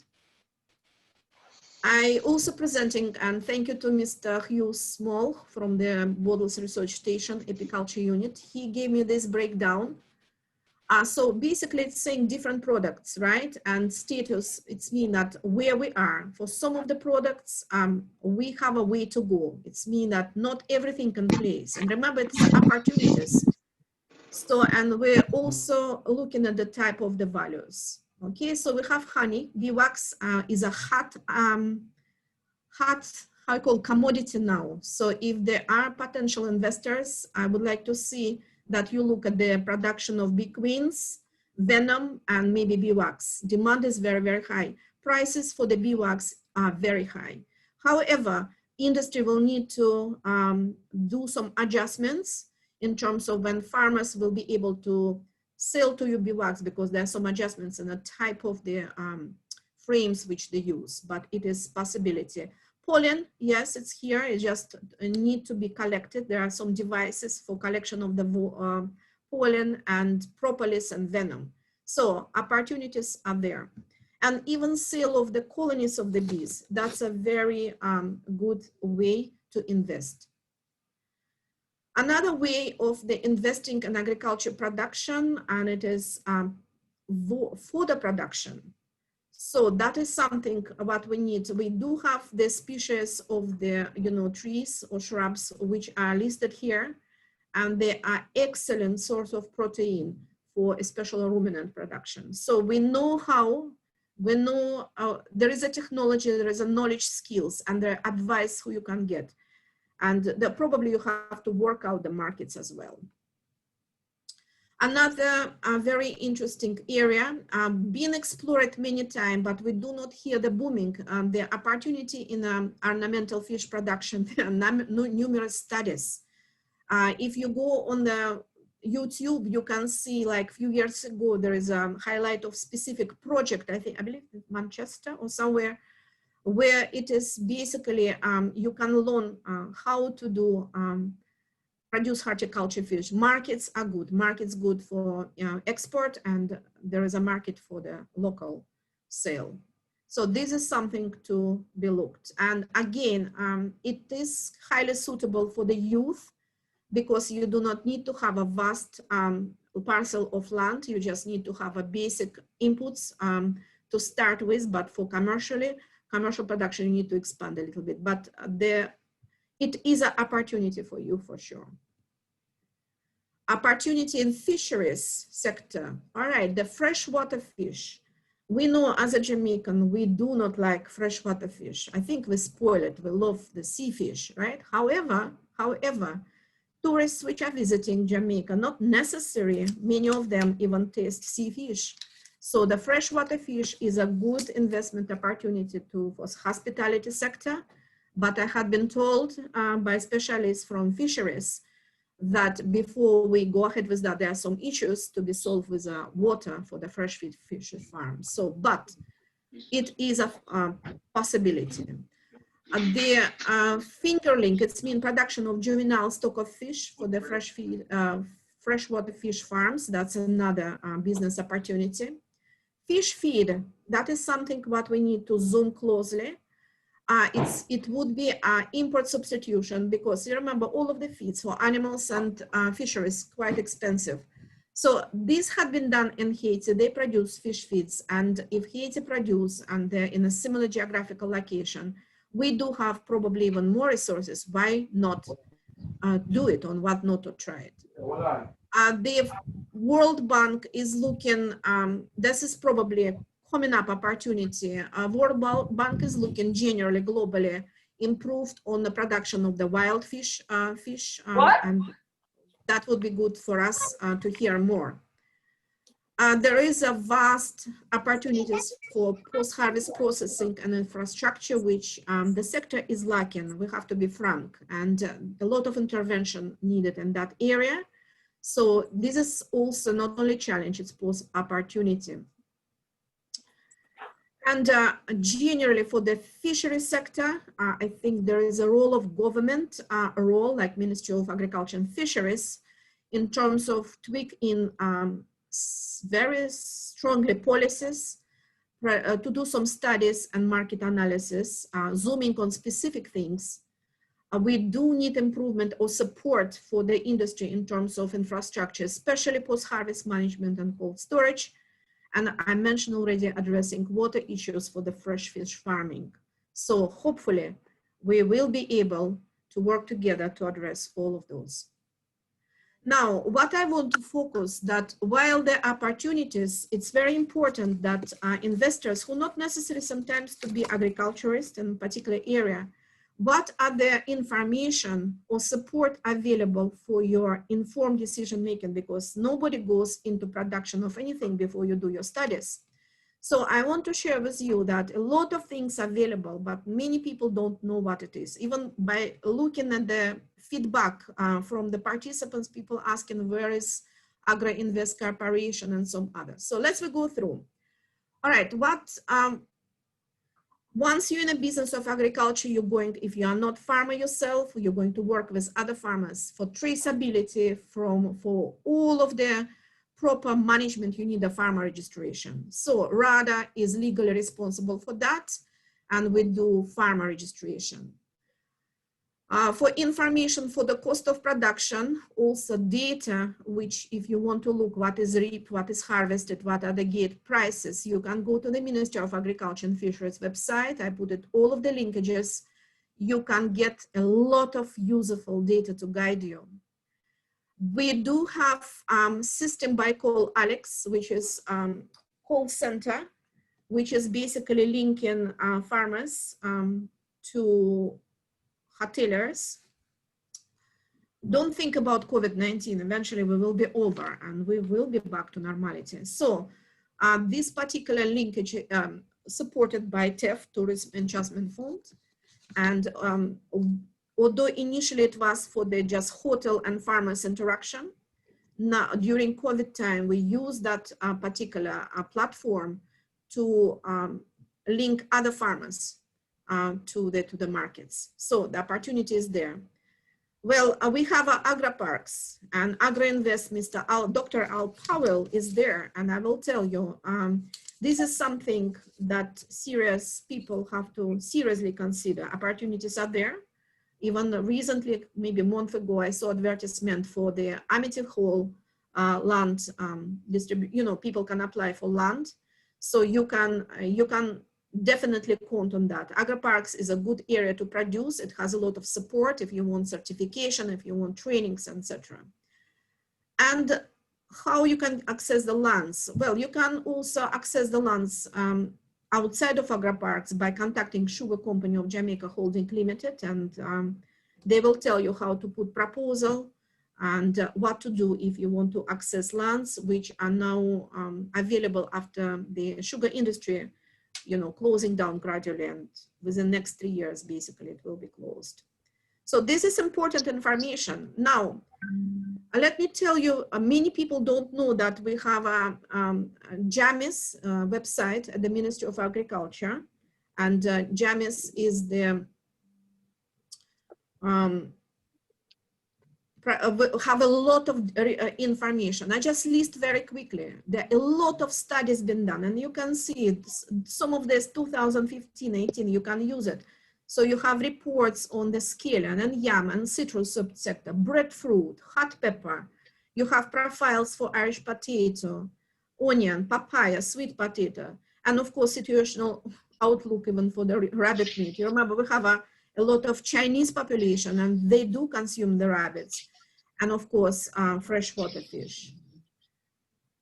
Jamaica Agriculture Market Information System, which is CMJAMIS, you can see what you can get from their market prices, farm gate, municipal, wholesale, and retail, and it is published weekly. You have JAMIS maps, which will tell you a lot of information for specific commodities. You have a shopping basket information, price data analysis, Caribbean International Agriculture Marketing Information System linkages, and you can see what's happening in other countries in terms of prices. So information is there, and you know that basically when we think the knowledge is a power, one of that power is access to information. So if you have that access, you're a powerful person, and ministry and other entities offering that information free of cost for the decision making, okay? ABIS, I just want, ABIS is operated by RADA, and it is not only farmer registration and issuing IDs to the farmers, it is also a registration of farm enterprises.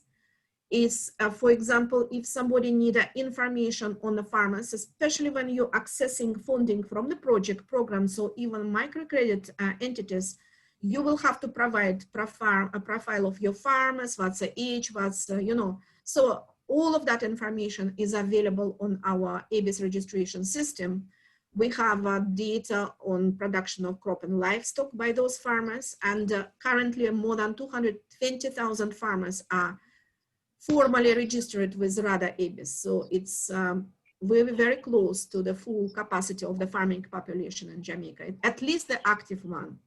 And we, through the certain platform supporting pre-deal larceny initiative, by connecting police or whatever to information. If somebody stop on the road, they will have to, and carry agriculture produce, they will have to produce their ID or their receipt, and police can actually go into the specific section of database to verify if it is a true or not. Now, very important, there is extension support and there is a research support. And we are very strong on that. And I'm just giving you a few tips what extension support areas. So it's training. We support you in plant health and food safety, pest management, pesticide management, crop and livestock production aspects. We do have a specialist in a greenhouse or protected agriculture. We do have valuable skills and specialty specialists in crop orchard production, nursery management. Ministry has skills in apiculture. We provide marketing post-harvest management information. We do not do linkages as well. We do have a trained skills in organic production, land husbandry, which is basically preserving and sustaining the quality of the lands, which is major value to the farmers, and wealth. And of course, we do have technical publication, and social services home economic units can guide you how to develop those formulas for the value-added products, especially for women groups. Well, I don't want to focus, but in the livestock we support and we provide services in all of those areas. You just imagine, including rabbits, although many people don't eat. Well, I want to say that comment been made that it's not only production, it is true. Innovations in agriculture are very important. There are so many creative people. So we're looking, this is just a few examples of innovative solutions to cereal machine and solar operated knapsack sprayer, and use of the tires for the horticulture and drums for horticulture fuel production. So, but we also need your support in ICT solutions in terms of application for the farmers, softwares, to help us with, for example, drone services and pre-deal larcenies. Those are just, you know, a few pointers. It's just a few. So colleagues, opportunities are endless. And there are others also. For example, there are opportunities for the production of vegetable seedlings in terms of nursery operations. As I said, the project, which is looking at the ginger certification program, is looking for investors for the greenhouse production of clean planting material of ginger. Same thing, ministry looking to increase production of the seed potato. It's mean that what you plant to grow the Irish potato. That is also considered to be opportunity, and we will help you to be trained. You just need to invest. Ms. Marcus, so, yes, I'm finishing. I'm so sorry to interrupt, but we have to be mindful of the time. Yes, I'm finishing. Thank you very much. So I just want to remind that all of what we do, we have to connect ourselves to our vision for agriculture sector, and that vision is improving on wealth and livelihood of the people on the whole, not only agriculture or farmers and everybody in Jamaica. And I thank you very much for your attention.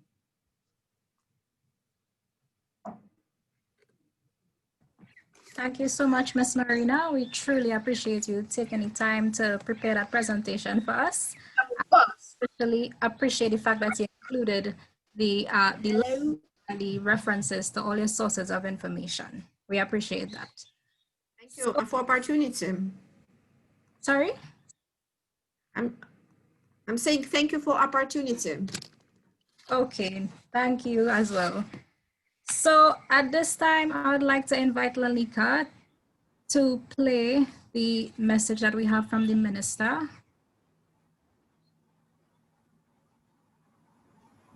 Ms. Lalika Roden, founder and CEO of e-Biome and all the members of your team, panelists from near and far, those who have tuned in to this very important agribusiness conference. Good afternoon. Agriculture not only gives riches to a nation, but the only riches that she can call her own. Critical words from chemist Samuel Johnson, and I think words that laid the backdrop for what we are here to talk about today in our agribusiness conference. Growth, innovation, how do we explore opportunities and ensure that we have an agricultural sector that is resilient. I'm very happy to be given this opportunity by the e-Biome team to give you a short address to speak a little bit about the opportunities that are there in our agricultural sector here in Jamaica and some of the steps that the government is taking to build resilience. I must say this agribusiness conference could not have come at a better time. A challenging time for the entire world where we have been grappling with the pandemic of the coronavirus, and a challenging time for here at Jamaica where those challenges have been made even more difficult by various weather events. But I genuinely believe in every challenge is an opportunity, and that is the reality for agriculture. And the opportunity in agriculture is really agribusiness. And we truly need to take the time to explore the real opportunities that have presented themselves. Some that were there from before, but some that have come about largely due to COVID-19. And I'll speak a little bit about some of those. For us, despite the challenges of COVID-19, we still recognize that agricultural produce, our crops, items from our fishery sector are in high demand. And despite the fall off in things like tourism, I think COVID-19 has brought into sharp focus the fact that the most important people in our society are in fact our food heroes. Everybody has been asking, how can we feed ourselves? Will we be able to feed ourselves? And the answer is those who have harnessed the potential and the capacity to cultivate our land and to give us food are the most critical people around. So when we think of the opportunities in agriculture, we have to first start locally and look at the local demand for our products. We did a demand study in the tourism sector before its downturn, and we recognize that the food industry in our tourism sector is a $40 billion industry. And our agricultural sector is only taking advantage of about 30% of that $40 billion industry. For me, that is a tremendous opportunity. But it doesn't stop there, because a number of the items that we cultivate, we're still not able to fulfill local demand. And again, COVID-19 taught us something. When we saw the downturn in the hotel sector, and the ministry intervened by buying excess produce from our farmers and looking for avenues to redistribute them, we developed mobile markets and started to take the produce into areas that we thought the demand was high. And we found that there was tremendous demand. But not only was there tremendous demand, but we were not disturbing the regular supply chain. So our markets still did well. Our supermarkets still did well, while we were able to move over 1 million kilograms of produce. So there is unmet local demand. Things like Irish potato we have done much better in, but we're still just at about 80% of the total demand. Onions, we're nowhere near our total demand. We're about 40%. So there are tremendous opportunities. And that is just in relation to our local markets. Let us talk a little bit about our regional markets. The fact that all our items are protected, our agricultural items, yet countries still have to apply for waivers of the duty, what we call the common external tariff, to bring in agricultural produce from outside of their islands. We see tremendous demand for ginger, tremendous demand for turmeric, Again, all of which is now being sourced external to our local market, which is CARICOM. Again, another tremendous opportunity. The regional heads have recognized this opportunity, and they have signed a deal to cut our food import bill across the region by 25%. Now, how many of you are familiar with that deal and are using agribusiness to put yourself in a position to take advantage of that opportunity? But the Jamaican brand, the Jamaican appeal, does not stop in the region. In fact, the international demand for our crops, our produce, our value-added items, and I'll speak about that shortly, is tremendous. The biggest export from Jamaica now is yams. Largely yams that come out of you can just be cool, stick South up all the Sudan. time. That's our biggest agricultural produce export. And despite moving millions in US yams, we still are nowhere near our complete market share. And I'm sure my JAMPRO representative will tell you some of the actual figures in relation to the demand that we have tracked for things like Jamaican yams, dasheen, breadfruit, mangoes. Should I tell the mango story? I don't know if you know the mango story. We just started to re-export mangoes to the United States after a break for 20 years. In the first go around, we did 10,000 pounds of mangoes, our first mango season back. In 1 year, we were able to move from 10,000 pounds of mango to supply 100,000 pounds of mango. And we're only in 3 states. Opportunities are tremendous. Then you look at the opportunities in relation to our sauces, opportunities in relation to value-added produce, nutraceuticals, such as castor oil. And the fact that Jamaican black castor oil fetches one of the highest prices on the market in the United States, and we again are not able to fulfill the demand. So there are tremendous opportunities. What I ask you to do is to move to our Rural Agricultural Development Authority. We have about 12 crops, 9 primary, 3 secondary, that we're placing tremendous focus on because we've seen tremendous opportunity, not just based on local demand, but based on international demand, and also tremendous opportunity for value added. I'll tell you a little story about a group of Jamaican entrepreneurs in Portland who are now packaging roast breadfruit and shipping it off to Florida. Started as a nice family business where they were just growing breadfruit, roasting it and giving it away. And now they have turned it into a significant wealth earner. There are opportunities.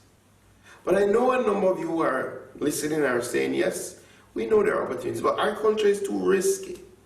It's not worth the chance. We have to do more to make agriculture resilient. The government has to ensure that it's taking a business-oriented approach to agriculture. And with all of you, I would say, yes, I agree. Agriculture is high risk, and the government has to do more to ensure that business principles underpin the build-out of our agriculture sector. We're doing just that. In fact, we work with JAMPRO to develop a national agribusiness strategy, and that will help guide our movements for the next 5 years. And that will look at solving some of our long-standing issues. One, how do we gather data, and how do we use that data to guide the decisions that we make? We're going to be setting up an agribusiness intelligence unit so that those of you who are anxious about getting involved in agriculture, in agribusiness, but you're looking for information, in short order, you'll be able to turn to the Ministry of Agriculture for that information as we build out the capacity to give you the agri-intelligence so you can make the right business decisions. We also recognize that there are long-standing issues such as storage and distribution. That is why the ministry is determined to build out a cold chain network across our country so that we can ensure that less of our produce goes to waste, and we can say to our farmers, really go out and plant, because there is a market you can turn to. We're going to be focusing on value added, and we're going to be helping our private sector along that process by building out an incubator network. We've already started. We'll be looking at things like the crop insurance scheme that's eluded us for so long. We'll be exploring how can we address finance in agriculture, working with our private sector to set up appropriate facilities so that it is easier to access funding. All of this ties into a massive program called the modernization of the agricultural sector, which thankfully we have already gotten funding from the IDB to the tune of US $25 million, 3.7 billion Jamaican dollars, to invest over the next 5 years to do, as it says, modernize our agriculture sector. The last point that I will make is that we have to incorporate our youth. And one of the things that I've already said, our young people are already thinking in that direction. But a lot of them are not choosing agriculture. I do hope by some of the opportunities that I have laid out, more of them will recognize that real wealth can be created in agribusiness, especially if you take a business-oriented approach. So I've taken up much too much of your time. Hopefully you've enjoyed it. I know this is just the start of a discussion. I really to commend the team of young people that are really behind this initiative. You are doing great stuff. So we look forward to partnering as we grow agriculture from strength to strength, and as Jamaica and the world recovers stronger through agriculture. God bless you.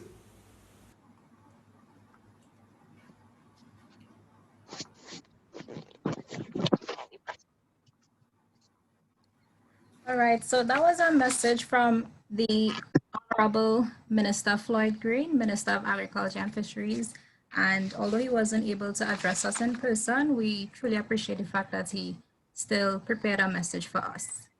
So we would like to move on to the second panel discussions. I would like to invite Ms. Lenica Rodan, who is our Managing Director. She is the Director of Business Development and our STEM Education and Outreach Program. And she will now address the members of the following panel as the moderator. Good afternoon, everyone. So this panel discussion, the theme is youth participation and opportunities. So the panelists, I'll invite them to join me. Mr. Owen Scarlett, Agro-Park Director at the Agro-Investment Corporation. Mr. Myers, Energy Engineer at the National Irrigation Commission. And Mr. Xavier Walker, Youth in Agribusiness. So I'll proceed to the opening question, which I'll pose to each panelist, and they will have between 1 to 2 minutes to respond. So what is your view on youth participation in agribusiness? I'll pose this question to Mr. Scarlett.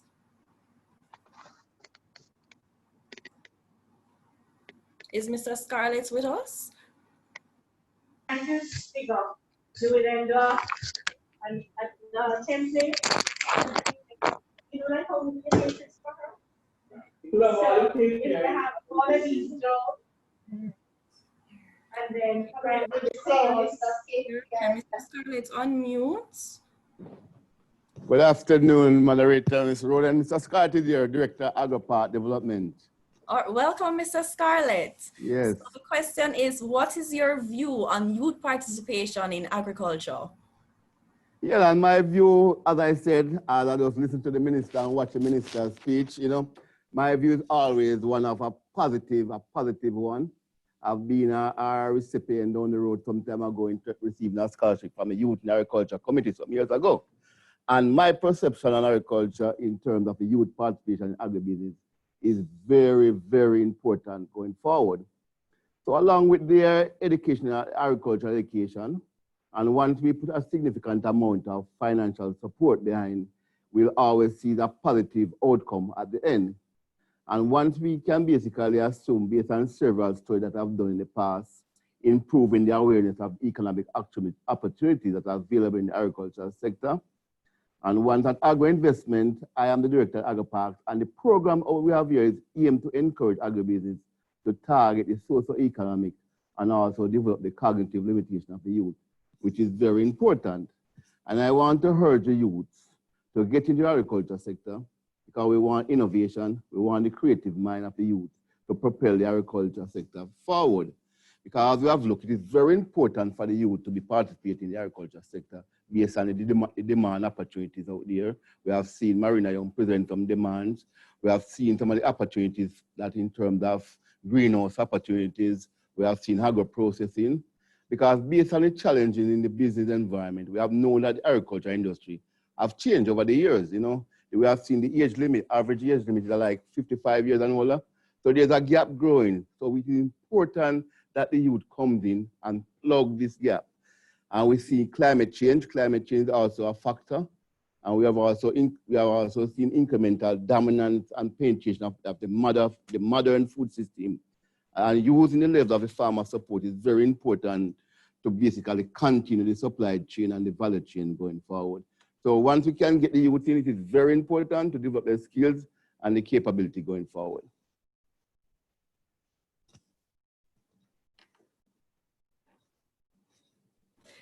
I was muted. Thank you so much, Mr. Scarlett. I do agree with you. Mr. Myers. Hi, thanks again for having me. So the agricultural sector by far and large, it employs 20% of the local workforce. So it's quite a big in terms of the contribution to GDP and so forth. Locally, we have a market of just under 3 million persons. Now, if you were to look at something like if you were a car salesman, you'd only be able to sell a car to so many persons in his life. But the reality is the average person would eat at least 1 meal a day and would need something from a farm, something that is produced to feed each person. So you have a market of 3 million persons by and large locally. Outside of that, we have a market of about 7.5 billion persons globally. So it's a wide market. The presentation that came from Marina Young was very insightful in terms of opportunities that exist. And the reality is that the science and technology to improve it, it is in favor of the youth to adapt to the knowledge gap and to apply the technology and the science that exists. So I think it is very much in favor of youth participation. All right, thank you so much, Mr. Myers. Is Mr. Walker with us? Xavier Walker? Yes, I am, Monica. First of all, hi, welcome. Thank you so much for joining us. Thank you so much for having me. So looking at what is my view on agriculture and youth, there are various things I want to talk about, and I'm going to try to stay sharp and as close as to what we want to. Number one, I think agriculture among youth is lacking. And let us be honest, in Jamaica, a lot of our youths aren't really involved in agriculture as we want them to. And you heard it in the minister's speech. He says, he asks a question close to the end of his presentation. He says, how do we get them to choose agriculture? How do we get our people to choose agriculture? We can't get them to choose agriculture because a lot of agricultural industries in Jamaica have been failing and falling apart. Our sugar industry, for example, our sugar industry fell apart recently. There are so many other industries that are falling apart. Right now, the coffee industry, coffee used to be one of our highest, one of the agriculture products that gave us a lot of income. In fact, Japanese used to send the money before even the coffees were on our tree, and now we've had an entire year where our demand fell significantly, and government has not been monitoring properly how the agriculture and the exchange between us and the relationship with others. And so these are the things and failures in agriculture as are reasons why a lot of our youths are not encouraged. There's also lacking in how agriculture is presented to the youth. So, for example, as far as we understand life, we want to get in offices and we're giving scholarships to get in economic degrees, accounting degrees, and all other degrees. But we have a lot of internships to make sure that when you get these degrees, you are trained properly. But let us check across even a traditional high school, how many people actually have agricultural scholarships, how many agricultural ideas, and how many agricultural training can you get? If you do a deep study in agriculture, what kind of training, who is there to guide you? And I mean, the ministries are only there to do a lot of regulation, but a lot of guiding and training is not being done as we want them to. I hope I have 30 more seconds. I know that RADA is supposed to be a part of a lot of this training when on the field, but we're even struggling to get data from RADA. And if so many things are failing in our agricultural sector, it is quite natural for us to understand why it's lacking so much in youth. You don't want to go into places where things are going to fail. We want to be able to make sure that we are growing. Things will happen for us just before before we make big investments that could reap large failures. Because yes, agriculture is highly vulnerable, climate change and all these things. So we want to make sure that when we're investing, we're in some place of security.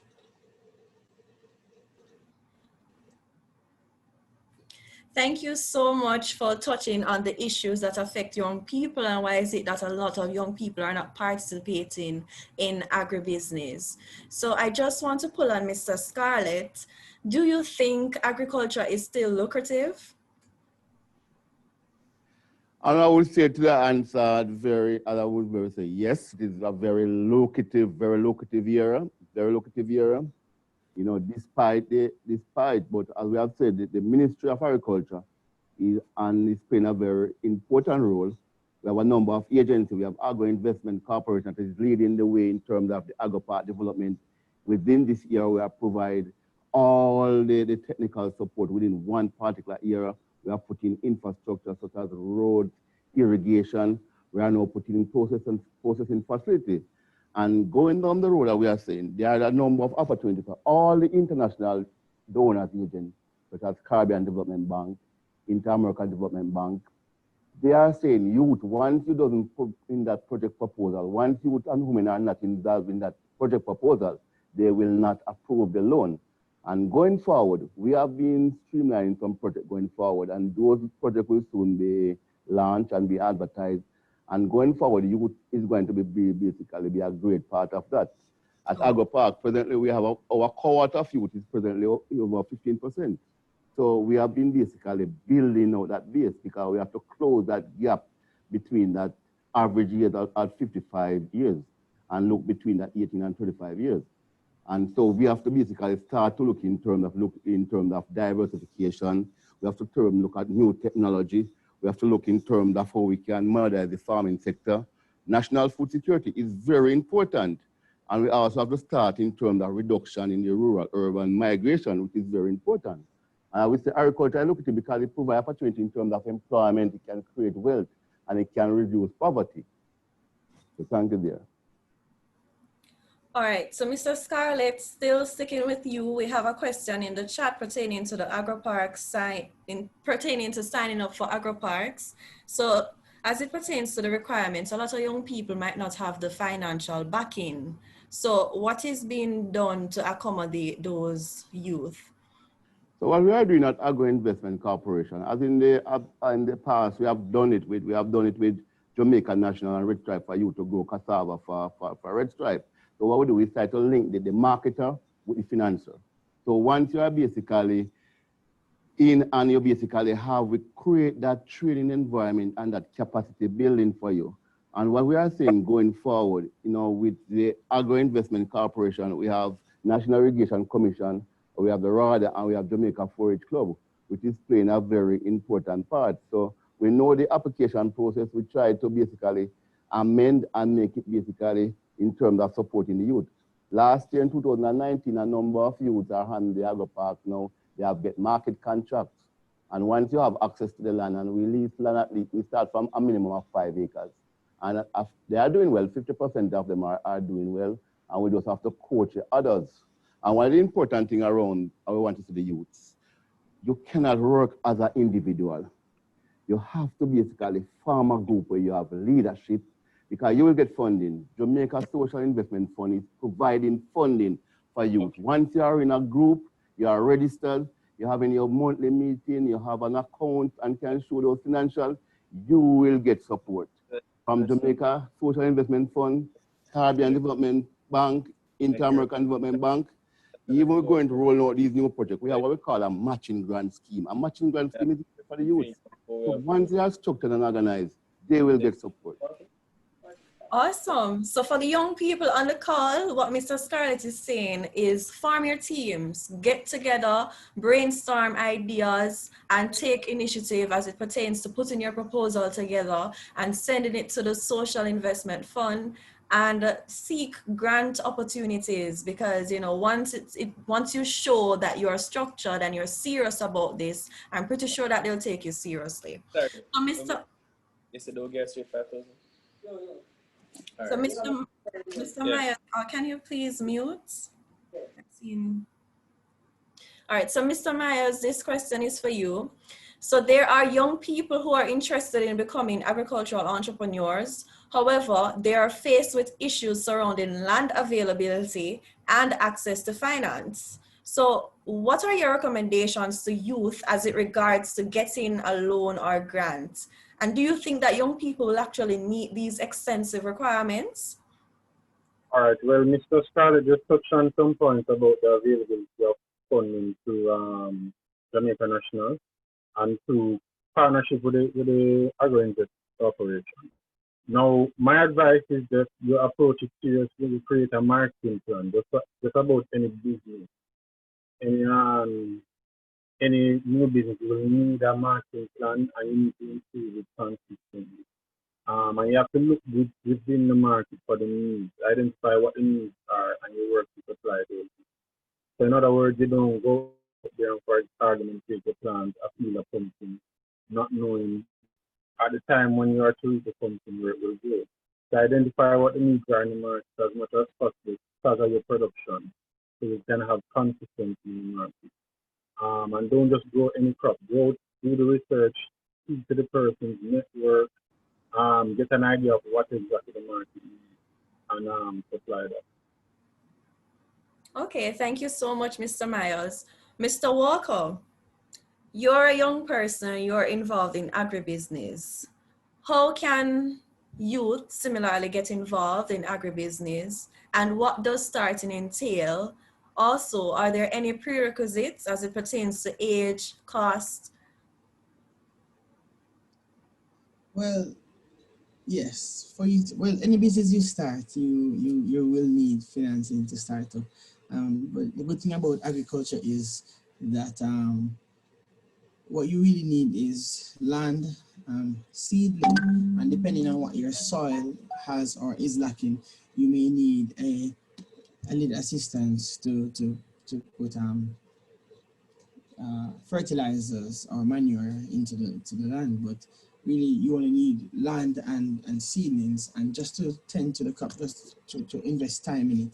And the thing is, if you go to your local RADA office, a lot of times our RADA office offers assistance in these areas. So what I've done is that I've applied and I've seen how when RADA has seedlings or stuff like those, they are able to assist us with whatever excess they have or how much they can distribute to our people. So that's how starting up the business is. You've got to get your land, and I'm a little bit privileged than most persons, because what happened is I live in the hills, and my parents bought a lot of land, or got land, entered their title and paying their land tax and make sure it was theirs. So but acquiring land might not be that easy at this time. But what you really need is just land, seedling, and quality time in your farm. A lot of assistance comes from RADA, I keep mentioning. If we can attend RADA office training, get some help, seedlings, fertilizers, they assist us in many ways. And that's how you can even start on just being on the farm. The rest is up to what you do with your farm and how you sell your crop.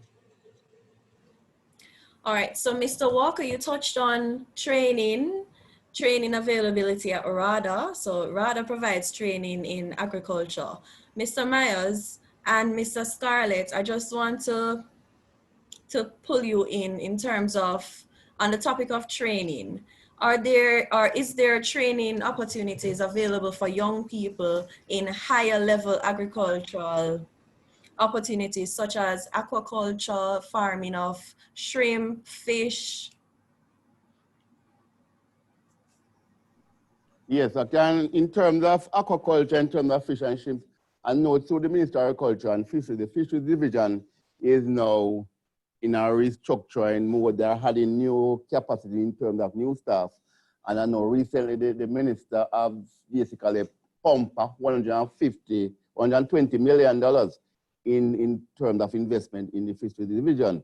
And I know also the World Bank is also doing some work in terms of transformation, in terms of their business process.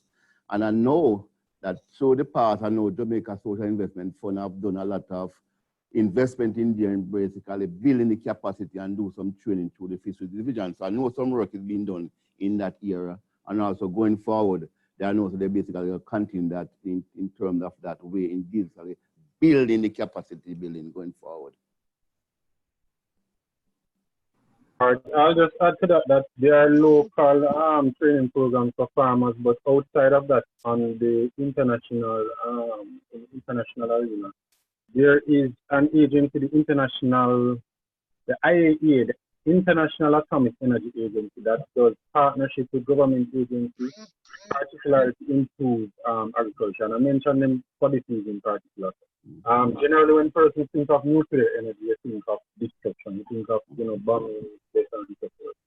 They are on a mission to clean up the image of nuclear energy, and so they have embarked on providing grants and funding to corporations or government or state agencies that are able to use the technology to improve agriculture.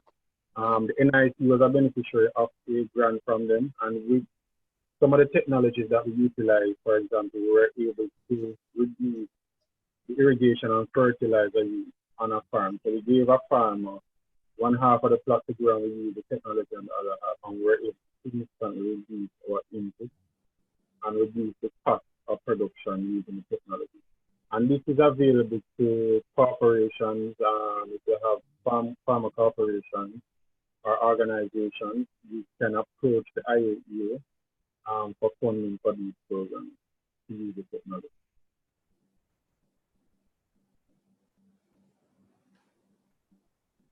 All right, thank you for that.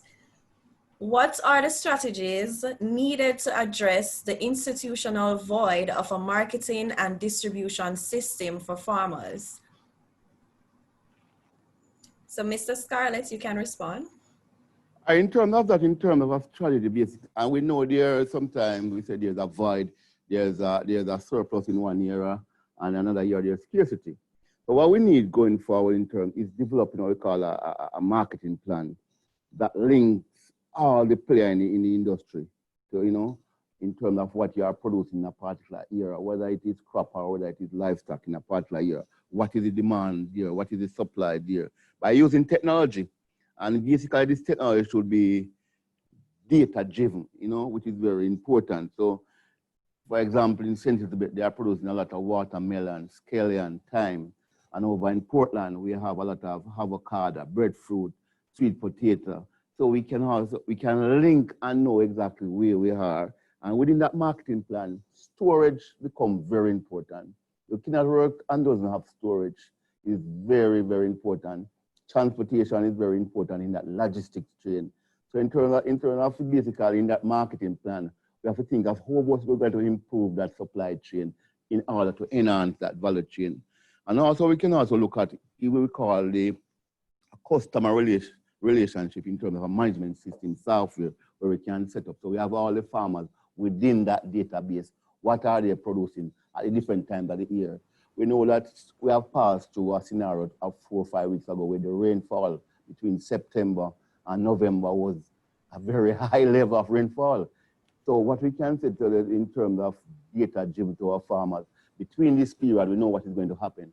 So let's utilize the period from January to April and from April to August. Utilize that year in terms of what we produce So basically data-driven technology, using drone technology is very important within that strategy going forward, and how can we link all the players within that environment.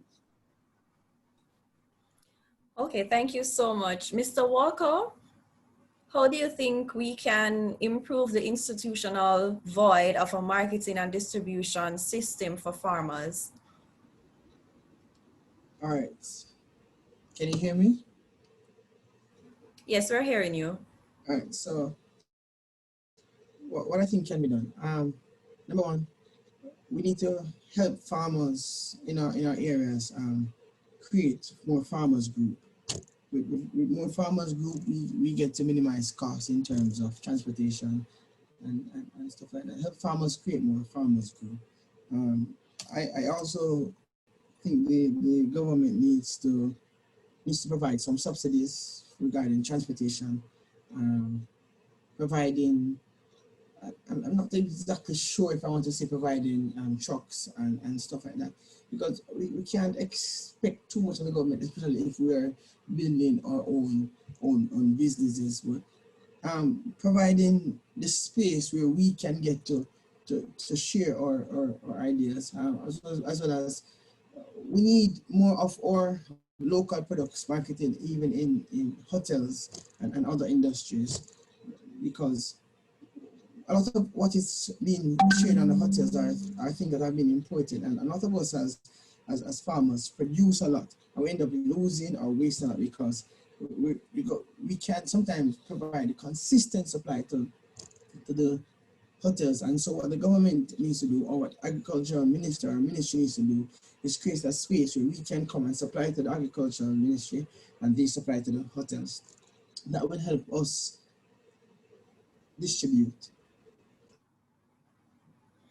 Okay, thank you so much, Mr. Walker. So in closing, I want to invite Mr. Myers to share with us as it pertains to opportunities for young people to participate in internships at the National Irrigation Commission.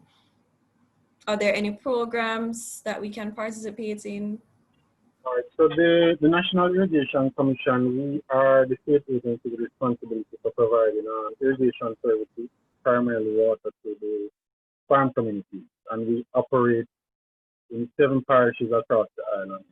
Now, in terms of opportunities, there are opportunities within the fields of law, engineering, customer service, our operations wise in terms of the operation of the city and so forth. We also operate 2 research and demonstration plots that are more agronomic focused for crop production. So there are opportunities for internship. I would advise or invite persons to send their applications in for the areas that they would be particularly interested.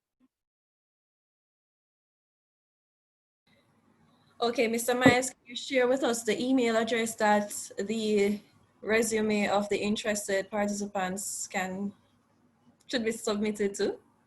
Could be HR, letter H, letter R, at NIH.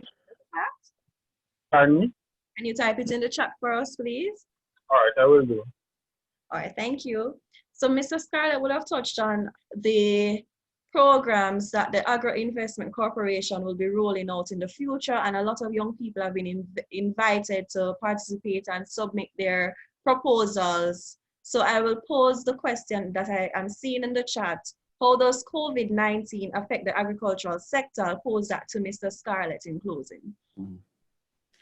Yes, in terms of COVID-19, we have seen the challenges, but we have also seen the opportunities.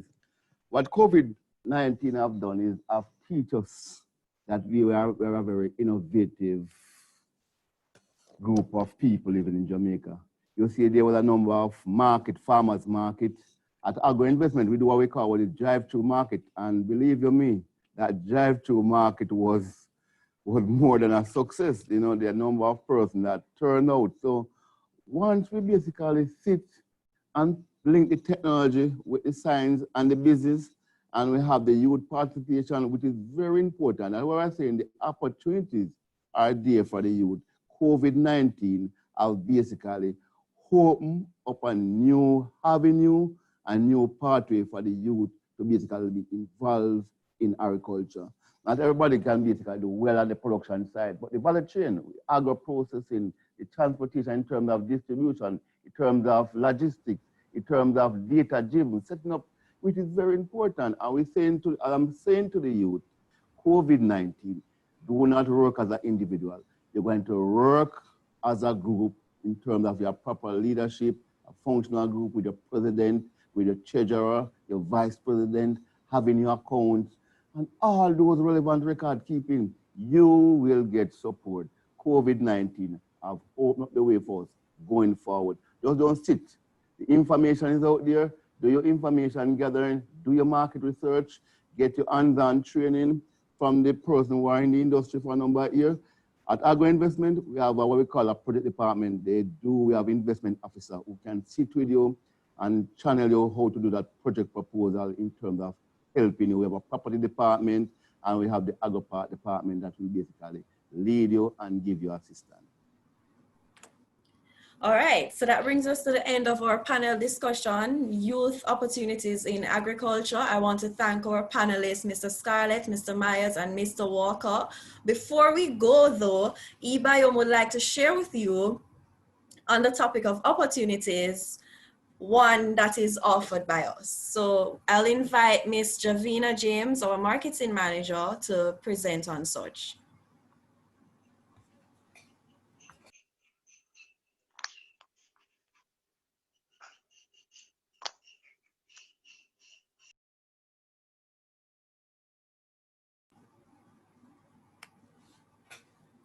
Good afternoon, everyone. My name is Javina James. I am the marketing manager for e-Biome. Now, earlier in the program, Ms. Alicia Dixon, our deputy managing director, as well as our chief moderator for this evening's program, mentioned a few services that we do offer. However, we have one that we would like to introduce in the near future, and it is called the Agri-Martech. Now, this program will be an online system that pairs a farmer with a young marketer. Now, this will provide young people with the opportunity to participate in an off-farming activity, such as the marketing of the farmer's produce. The marketer would be responsible for creating and managing social media pages for the farmers while creating graphics to promote the produce. It will be run on a monthly or yearly subscription, depending on your choice. And we will partner, hopefully with the intention of partnering with RADA and other agricultural agencies to get access to farmers and young individuals can apply. We will also be providing additional training in graphic design and social media management through our STEM program. So look out for that in the near future. Thank you. All right, thank you, Javina, and thank you, members of the panel.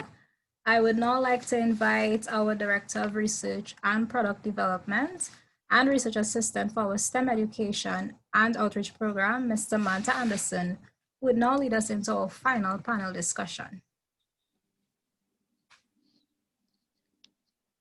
Good afternoon, all. Once again, let me welcome you to e-Biome's Agribusiness Conference. It is a pleasure to be moderating this segment. We'll be looking at value-added products and the requirement for marketing. So what are value-added products? So these are products that are fresh produce that have been altered, added to, or enhanced during the production process to a higher value product. So these are like our jellies or jams or oils, and they tend to have a longer shelf life, and they give farmers or entrepreneurs an alternative or potential to capture a larger share of the food dollar. Before I introduce the panelists, remember you can interact with us by leaving your questions in the chat, and we will try to get to as many as the time allows us. Now let me introduce the members of our panel. We have Mrs. Julia Bonaduet, the Director of Standards from Bureau of Standards Jamaica, Ms. Marlene Porto, Manager of Agribusiness from the Jamaica Promotions Corporation, and Ms. Latoya Alstead, the Director of Communications at the Consumer Affairs Commission. So let me just get straight ahead with these questions.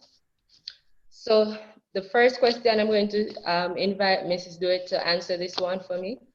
So the United States Department of Agriculture have some requirements for a product to be considered as a value-added product.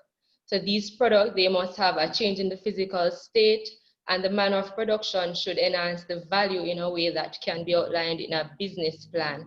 And the product must be segregated in a way that enhances its value. Are there requirements that are specific to Jamaica for a product to be considered as such?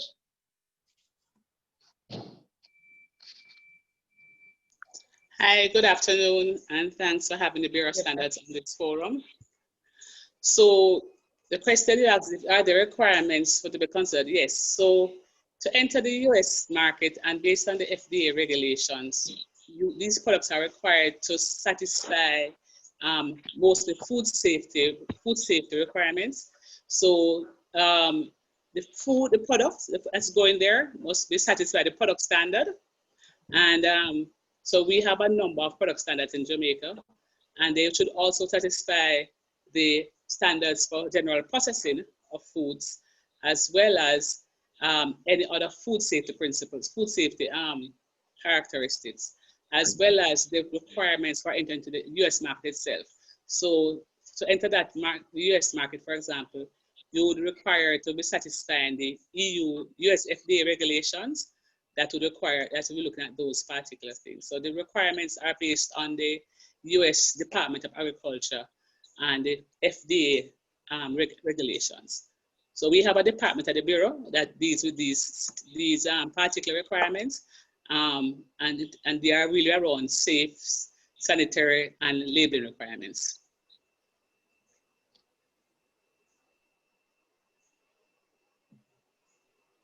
Thank you, Mrs. Dewitt. Any other member of our panelists would like to add to that?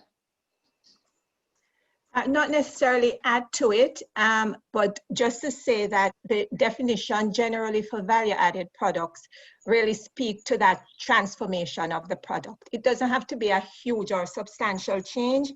And so a basic thing as peeling the yam or peeling bananas and vacuum packing those are value-added products. So the definition, I believe, is global. And as Julia said just now, the issues really are around the specific standards that each market may require for a given product. So that really would be the only addition.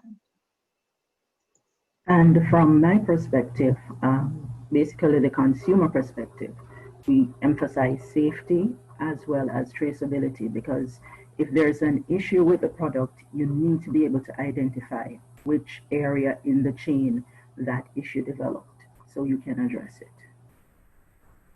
Mm-hmm. Thank you. Good points there.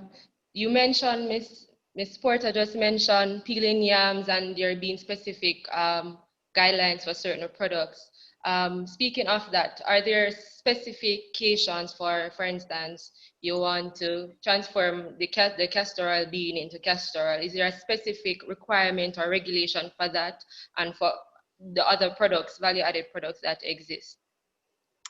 All value-added products, based on the categories that we're talking about, will have requirements that are aligned to them. So take, for example, if we're seeking to bring certain fresh produce into market, the minister mentioned mangoes, for example. Let's take that. We had voluntarily stopped the exports of mangoes into the UK market because of the fruit fly problem, but we have been able to, however, export it into the US because in the US they have what is called an irradiation process that the mango can go through, so it will meet the requirement of that market.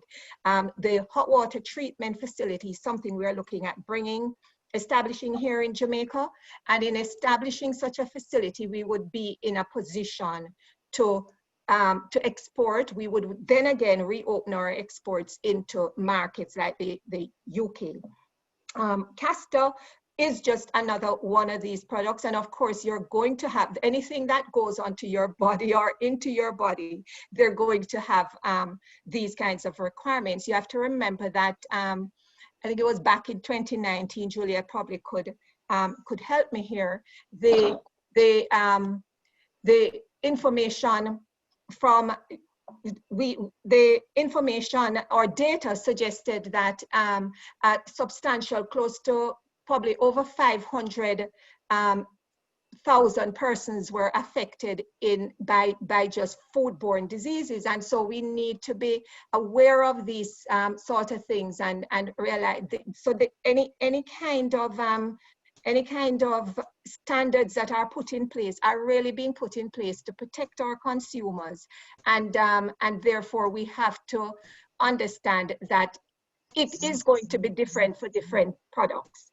I think it was the World Health Organization indicated at the time that roughly 1 in 10 persons fell ill from eating contaminated food. And the same way, persons may be allergic to things like nuts and they're in products. So there are going to be standards that are there that are going to be different for products in the different markets as well. And oh, sorry, Marlene, I thought you were finished. Yeah, right. No, I was just going to add that this is part of the reason why, even in terms of the kinds of packaging material that we're able to use for certain products, those are also, there are standards that relate to those, the ingredients, the nutritional panel, and how we label, the ingredients that we have on it.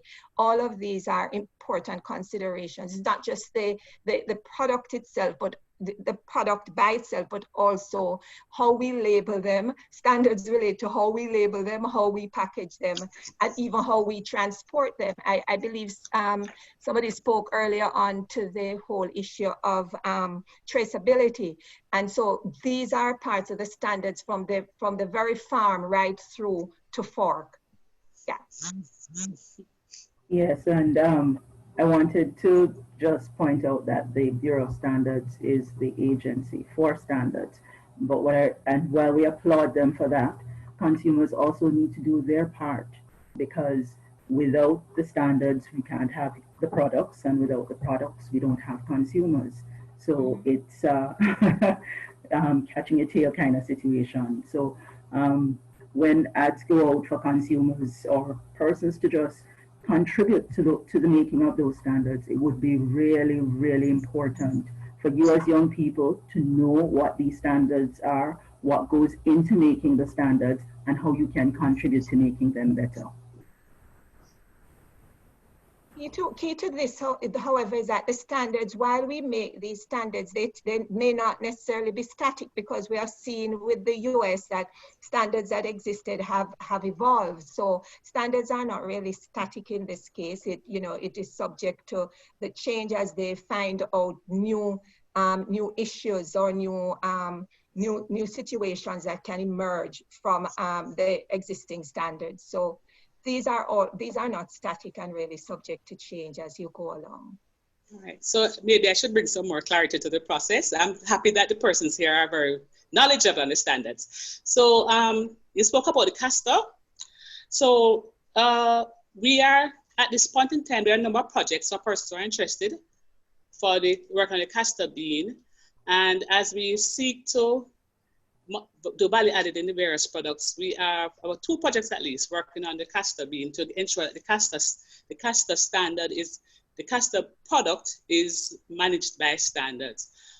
So we are working with the Jamaica Baptist Union, the Castor Association, and being funded by a project in the region, COSTU, and the European Union, as well as the IDB, Compete Caribbean. So the standards for castor are not yet ready, but importantly, in looking at the requirements for the market, there's 2 things we need to remember from the Bureau of Standards perspective. We at the Bureau, we are at the beginning and the end of this process, and then the cycle continues. So if we have a product that is high value,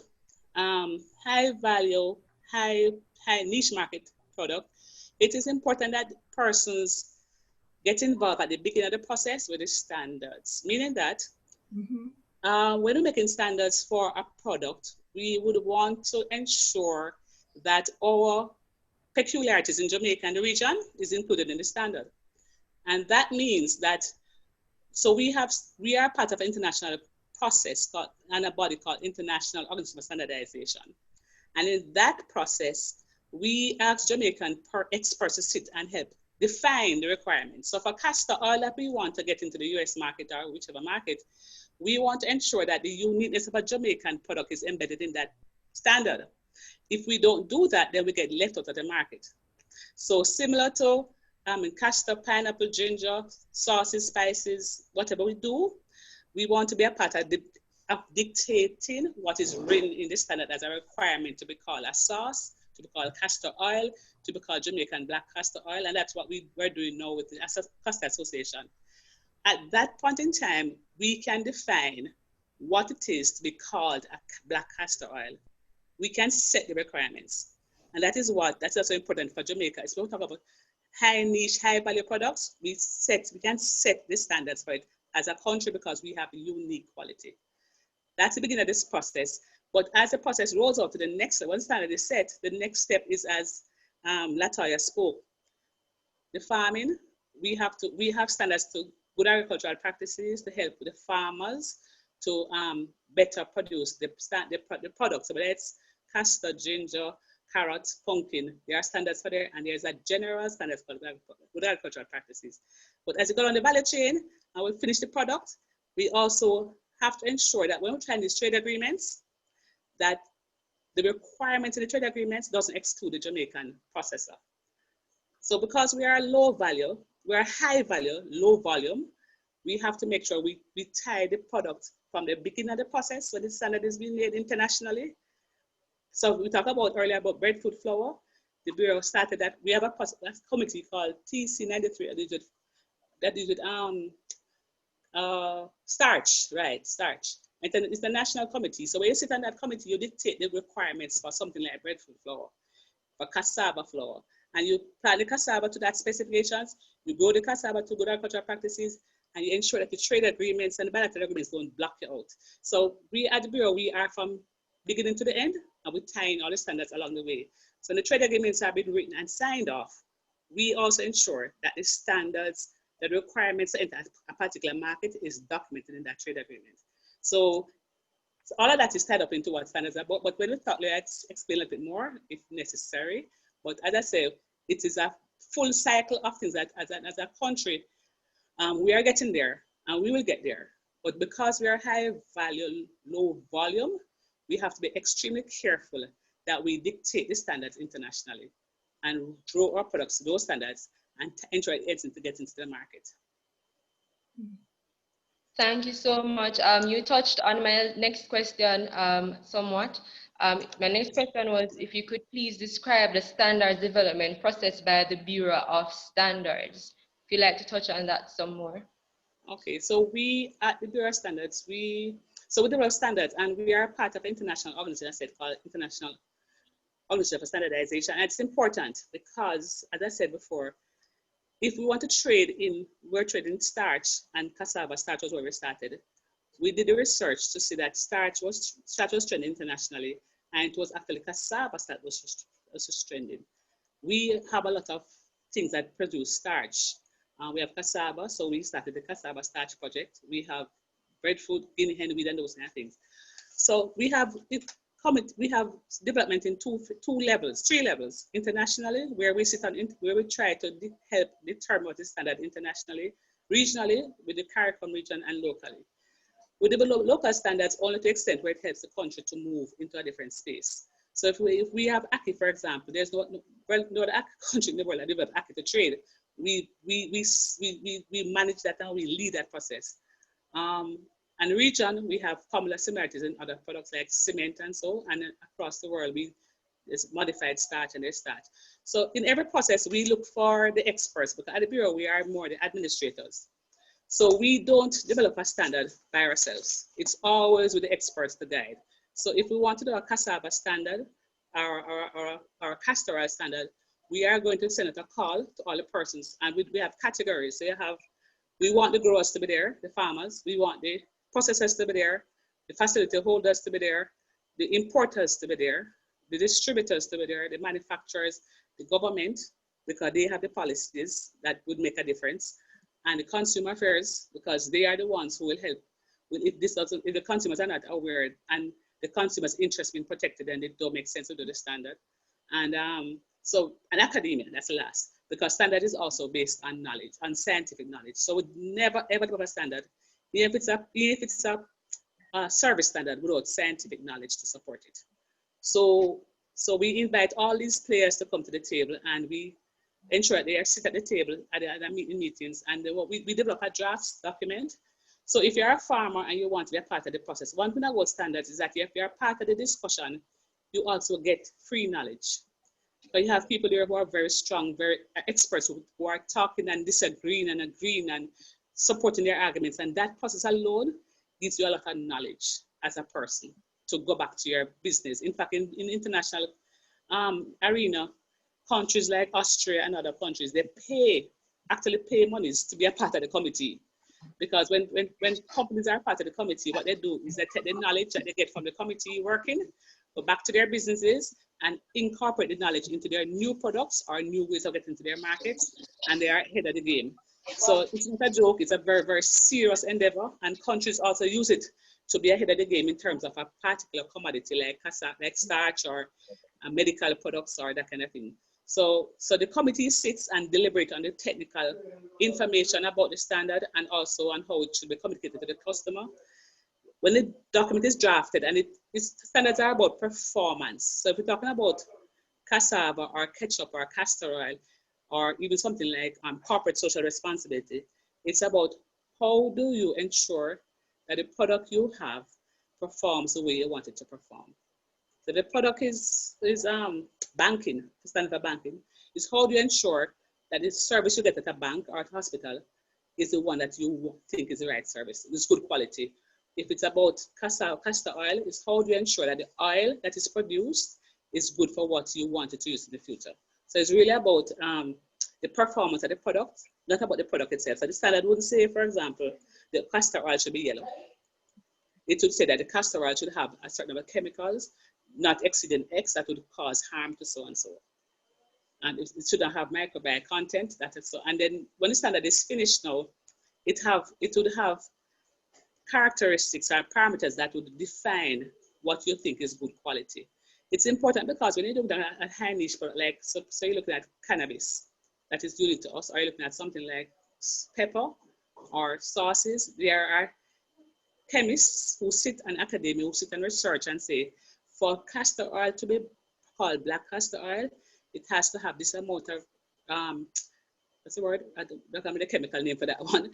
This amount of oil, it has to have this amount of highest microbial content.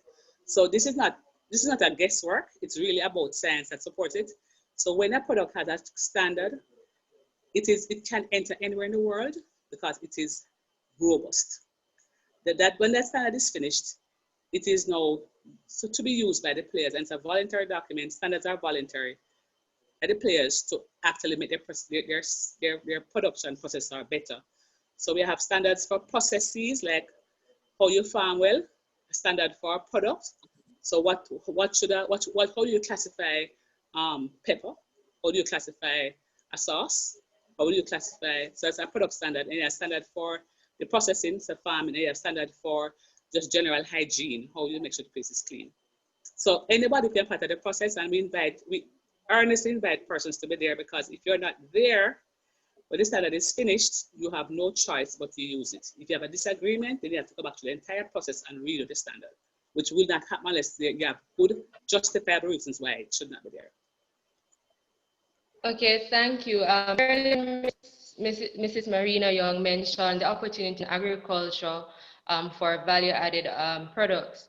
I am sure that a lot of persons that's in our audience now, they're considering to probably launch into this added product industry.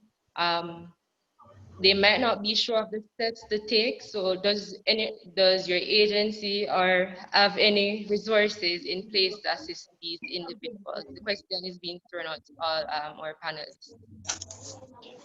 I probably could start off by saying that value-added products is the way to go. This is what I would encourage, even from the farmer level, for them to consider going up the value chain. I think I'm getting a feedback. Some people say change it, some people say don't change it. I think somebody needs to mute. Right. So the so going up the value chain is really very worthwhile for our entrepreneurs. The further up you go, the more you're able to retain in terms of your income, the greater the profitability to you as a business. Usually when you sell raw, you're giving other people the benefit of the additional income from the products. There are our buyers, I can just say that from working in the markets, that our buyers there are asking us for innovative products. And so while we have maybe 4, 5 or so categories on the probably beverages, the baked products, the condiments, and confectionaries, we do have the opportunity to create new products even beyond that. And we are seeing where a number of new products have come on the market in recent times. Marina spoke to some of them, the flour with sweet potato flour, breadfruit flour, yam flour, jackfruit flour, dasheen flour, cassava, many different products. We're seeing really innovative ones like even pancake syrup coming in, chickpea snacks, and really a lot of new products that are out there. And usually the companies come as small startup companies. We usually encourage them to work with the Jamaica Business Development Center to help them to get their to get started from their business plan level through to utilizing even their incubators to see how they can get their products going. The Scientific Research Council as well help companies in product development. They also develop products on their own, and these companies can actually come in and commercialize them. So there are significant opportunities. The market, I can tell you, the export market is asking for these products. The mention was made of the roast breadfruit by this company, Lingaya. I can easily call the name. When it hit the market in the US, I mean, it was the kind of response, especially from the diaspora, was really, really tremendous. It's a small company, and then with understanding what the market is asking for, I really would encourage our young people to come in and look at these opportunities, partner, come together and see how you can raise the resources to make these kind of businesses happen for you, because the opportunities are really real, and you do have support with the Scientific Research Council, with JBDC, with the Small Business Association of Jamaica. And of course, once your products are export ready, we have an export readiness checker within JAMPRO. We can provide that kind of guidance to you. And once your products are ready, market ready, we actually help you to take you into market, to help you to identify buyers, to understand the markets a little bit more. But one of the things we always encourage, though, it's not because you like a product, you're going to just say, oh yes, I like this product, so I'm going to do it. It's what the consumer wants, what the market is demanding, that you're really going to go after. I heard a comment earlier on about, for example, coffee. We're not able to compete with these commodity coffees out there. So it is we are really operating within a niche space. We have our brand Jamaica, benefit of brand Jamaica, the taste profile of our products, our ginger and these other products create that kind of niche for us, and even premium status for as in the case of our turmeric and ginger and yam. We command premium prices on these, and the same thing will go, I think, if we work within our value-added products in the same way and take advantage of what the market has out there. If you look at just the food space, and I know, for example, when you look at just the global food demand for processed foods, we're talking about over $2 trillion. Our major markets are US, Canada, and the UK. The demand from those markets for these kind of products is probably in the region of about 25%. So herein lies an opportunity for value-added products, and it is a real opportunity, but we need to really ensure that we understand what it is to go into the markets before we just jump into it. So, you know, we need to do some research as well and build our capacity. I am in full agreement with you, Marlene.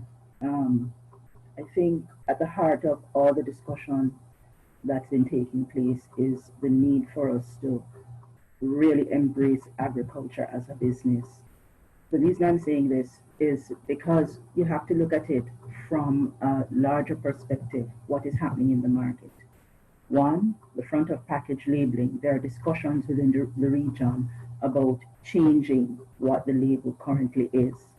You have the various markets that will require different things as it relates to the labeling in that particular market. In addition to that, you also have the discussions about non-communicable diseases. So you have talks going on with industry players about reformulation. So when you're talking about creating a value-added product, you have to factor those into the conversation because you want a product that lasts. Mm-hmm. But going back to the business aspect of it, you also have to talk about the Consumer Protection Act from the Jamaican perspective, the things that you will need to be cognizant when you need to be selling your product to a consumer. Other international territories have similar organizations and rules that you have to abide by. For example, you need to know that if your consumer has an issue with your product, did you give them a proper receipt? Do you have a complaints mechanism through which that problem can be addressed? So that's why I say it's a business. You have to look at the various moving parts and not just jump in, examine it, learn. And I think if you have the basics down, believe you me, you can all be stars. Mm-hmm. Thank you very much. Sorry? Go ahead. Yes, so just to come from a different angle though, I agree with all the ladies, but one of the issues with Jamaican entering into the markets has always been issues of quality and issues of volume, consistency of supply. And so the quality issue we talked about earlier about, you know, standards and food safety systems, is food and ensure the standards are in place. But one of the things I realized also, we in the trade agreements, for example, we realize that we cannot provide the volumes. And one of the reasons is because we don't cluster well, so we don't form groups well. So we have different small pockets of farmers, but in the small pockets of farmers, if we don't come together as a group, then it's harder to get into a market because you need volumes. And it's very expensive to try and ship and trade with small volumes. So the whole idea of a cooperative or an association that holds a group together, so which would help them not only in marketing, but in having volume of production and a similar kind of production. And that is very important. So from the Bureau of Standards point of view, we are encouraging persons to cluster because we have a program called the Client Services Program. It's free, where we actually guide you into how to implement the standards. But it's harder to guide a one farmer, while we could guide 10 farmers together who cross-train each other, and we could group them and we could explain to them. And we done that model with RADA and the CAP program, Construction Agricultural Produce Program. We also did with the JMEA in what we call the Business Partnership Program. So it's a program where we are offering free, where we are saying to persons, if you come together in a group or cooperative, we can provide you with free guidance. So we call a trainer. So we can train you, you train your counterparts, and we are there as a reference to guide you. We also have at the Bureau what we call some free service we call with DBJ. We have partnered with DBJ to offer the Voucher Technical Assistance Program, where you get 70% discount paid by DBJ to access any Bureau services. And if you also do that, you will also have we have a MOU, JBDC and JAPA and JMEA, where you get another 50% discount to access the Bureau services. And along with that, we provided free guidance. We're doing this because we realize the importance of the MSME sector and agriculture specifically to the growth of the economy. So what I'm saying to you is that you have Jamaica has a lot of high quality products, but it's small volume, small land acreage. So if you're going to get into value added, I would advise that cluster, not only cluster, but also get the contractual arrangements. So don't just leave it open to supplying another processor of the value chain. Get yourself legally tied into that value chain, so you get maximum from the returns. I think somebody earlier said that the primary producer get the least money. So while you're going at value chain, get yourself contractually tied so that you get maximum from the process. And you also have a process where we are sure that you'll also get free guidance from person at the Bureau. And I think other plaintiffs might be free, but it's a very important process in ensuring that sustainability and that you are getting the support you need from the government entities to get there. So I would advise, as I said, cluster yourself together, come together for volumes, because when you're trading across the world, you need to be having consistency. We're here for the standards part and the consistency of your supply, but from your part, from the agriculture and the value added part, put yourself in groupings where you can get more for your dollar. Samantha, I just want to add one other spin as well to it for the companies that are looking to go into, whether it's at the fresh produce level or up the value chain into processing. I would recommend that you start by understanding what the standards are that the markets are asking for, so that you can begin with that in mind, because without doing that, you're going to have to make all of these adjustments later on, and it can become more expensive. So it's really important, and you may have to redo labels, redo packaging. So my suggestion is, if you're looking even for the local market, understand what the standards are before you actually begin to invest in any big way in that particular product. Very good recommendation, thank you. To Miss Latoya Stead from CSAC, we are aware that consumers are the most vulnerable in the marketplace, and almost every day we have new products popping up. What is being done to safeguard the consumers from, unfair practices? Well, normally what would happen is that you have customs and you have the Bureau of Standards and the Consumer Affairs Commission. The two entities that I mentioned prior, they're the ones who are on the ground, out in the field, ensuring that what comes in is what is suitable for consumers. In an event where there's an issue, and also I should point out that from the agricultural perspective, you also have divisions within the Ministry of Agriculture that also focuses on food safety. So for example, the veterinary division and plant quarantine. Now, when these agencies come together, and if there is an issue that has been identified, that is where the consumer information, who is at the tail end, then guides consumers and say, this product is unsafe, these are the things you need to do, should you identify such and such, please make contact. And that is why it's important that labeling and the batch code and the traceability, it's very important to have that kind of information on your products. Because at the end of the day, we all want to be able to have trust in what it is that we're consuming. Thank you. Ms. Marlene Porter, how does JAMPRO go about filling the gap between selling the products locally and having them available also for the overseas market? I'm sorry, available for? Pardon me? I didn't get the end of your question. You broke off. How does JAMPRO help to fill the gap between selling our products locally and having them available also on the international market?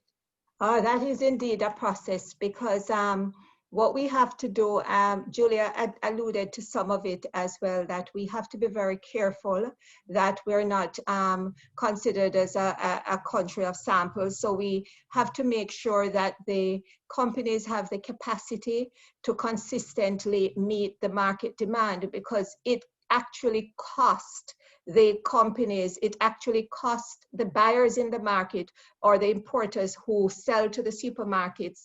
It actually costs them if they're not able to supply the product in a timely manner. They can lose the shelf space as well. And after investing in the marketing to get their products into that supermarket, it would really be a shame for that to happen. So we usually take a look at the companies, see how they are, look at the scale of their operations, how they operate. We provide some guidance to them as well in terms of intelligence that we may have on the market. We would share that kind of information. We take the companies as well into market. We bring buyers down here. Now that we're with COVID-19, we're doing virtual inward missions as well for them. So there are a lot of ways in which we work with the companies to understand what the market is demanding. We provide ongoing information. Data is provided through our research department to our clients as well to help them in different areas. We work very, very closely with our partner agencies like AIC, for example, in the development of profiles, agribusiness profiles, for them to understand more about the different product areas and crop areas. We link our farmers, for example, to consolidators, our processors to other companies or consolidators that can help them to get their products into markets as well. Sometimes we do have roundtable conversations about markets where we bring in speakers to share information with them on the market as well. So there are various ways in which we work with them. Key though is that they need to go through a process of registration with JAMPRO to begin to start exporting. So that whole registration process takes place at our office. It's now done online, in fact, that they can register online, and it is now integrated with customs so that they're able to do it, enter the data in just one way instead of having to go through from one location to another location. We help them to understand the benefits under the different trade agreements, for example. I did mention earlier on that we discuss export readiness with them.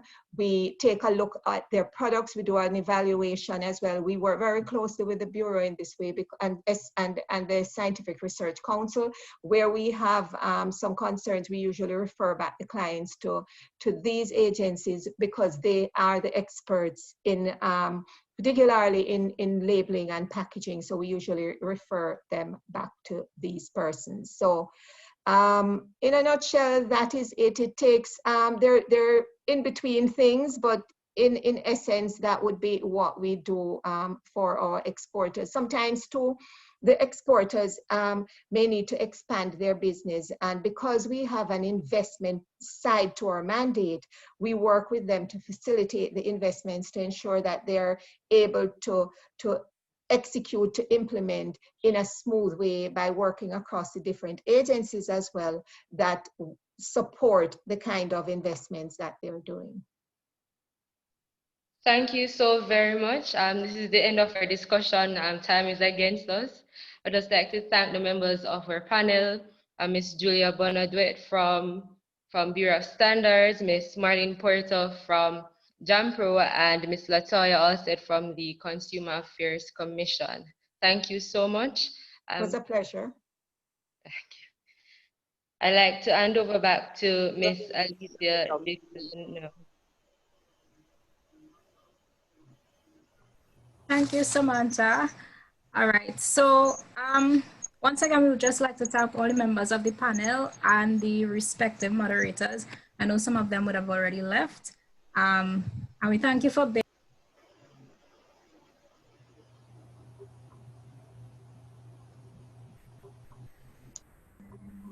Anicia, you're muted. Sorry about that.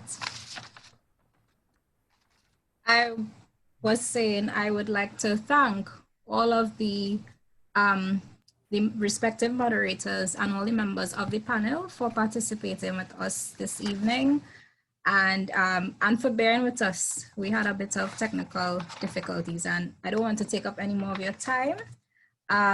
So to take us out, I would like to invite Narisha Morali to do our closing remarks. She's our Deputy Director of our STEM Education and Outreach Program. Narisha? Okay, all right. Good evening, everyone. So good evening to our speakers and our esteemed guests, members of the e-Biome team. A pleasant afternoon to you all. So I'd like to thank everyone who came and supported today's proceedings in our conference. Thank you to our speakers who took time out of their busy schedules to be here today. Our audience who has been very engaging, we thank you for being here. And finally, thank you to the persons who have made all this possible. Thank you to the e-Biome team for planning and coordinating today's proceedings. So we hope that you found today's content to be informative. As we know, many of our speakers came and brought awareness to different topics. They highlighted the challenges and the opportunities available within this field. As a nation, I believe that we can overcome these challenges ahead. Working together, we can strive for a better future and for Jamaica to reach its sustainability goals.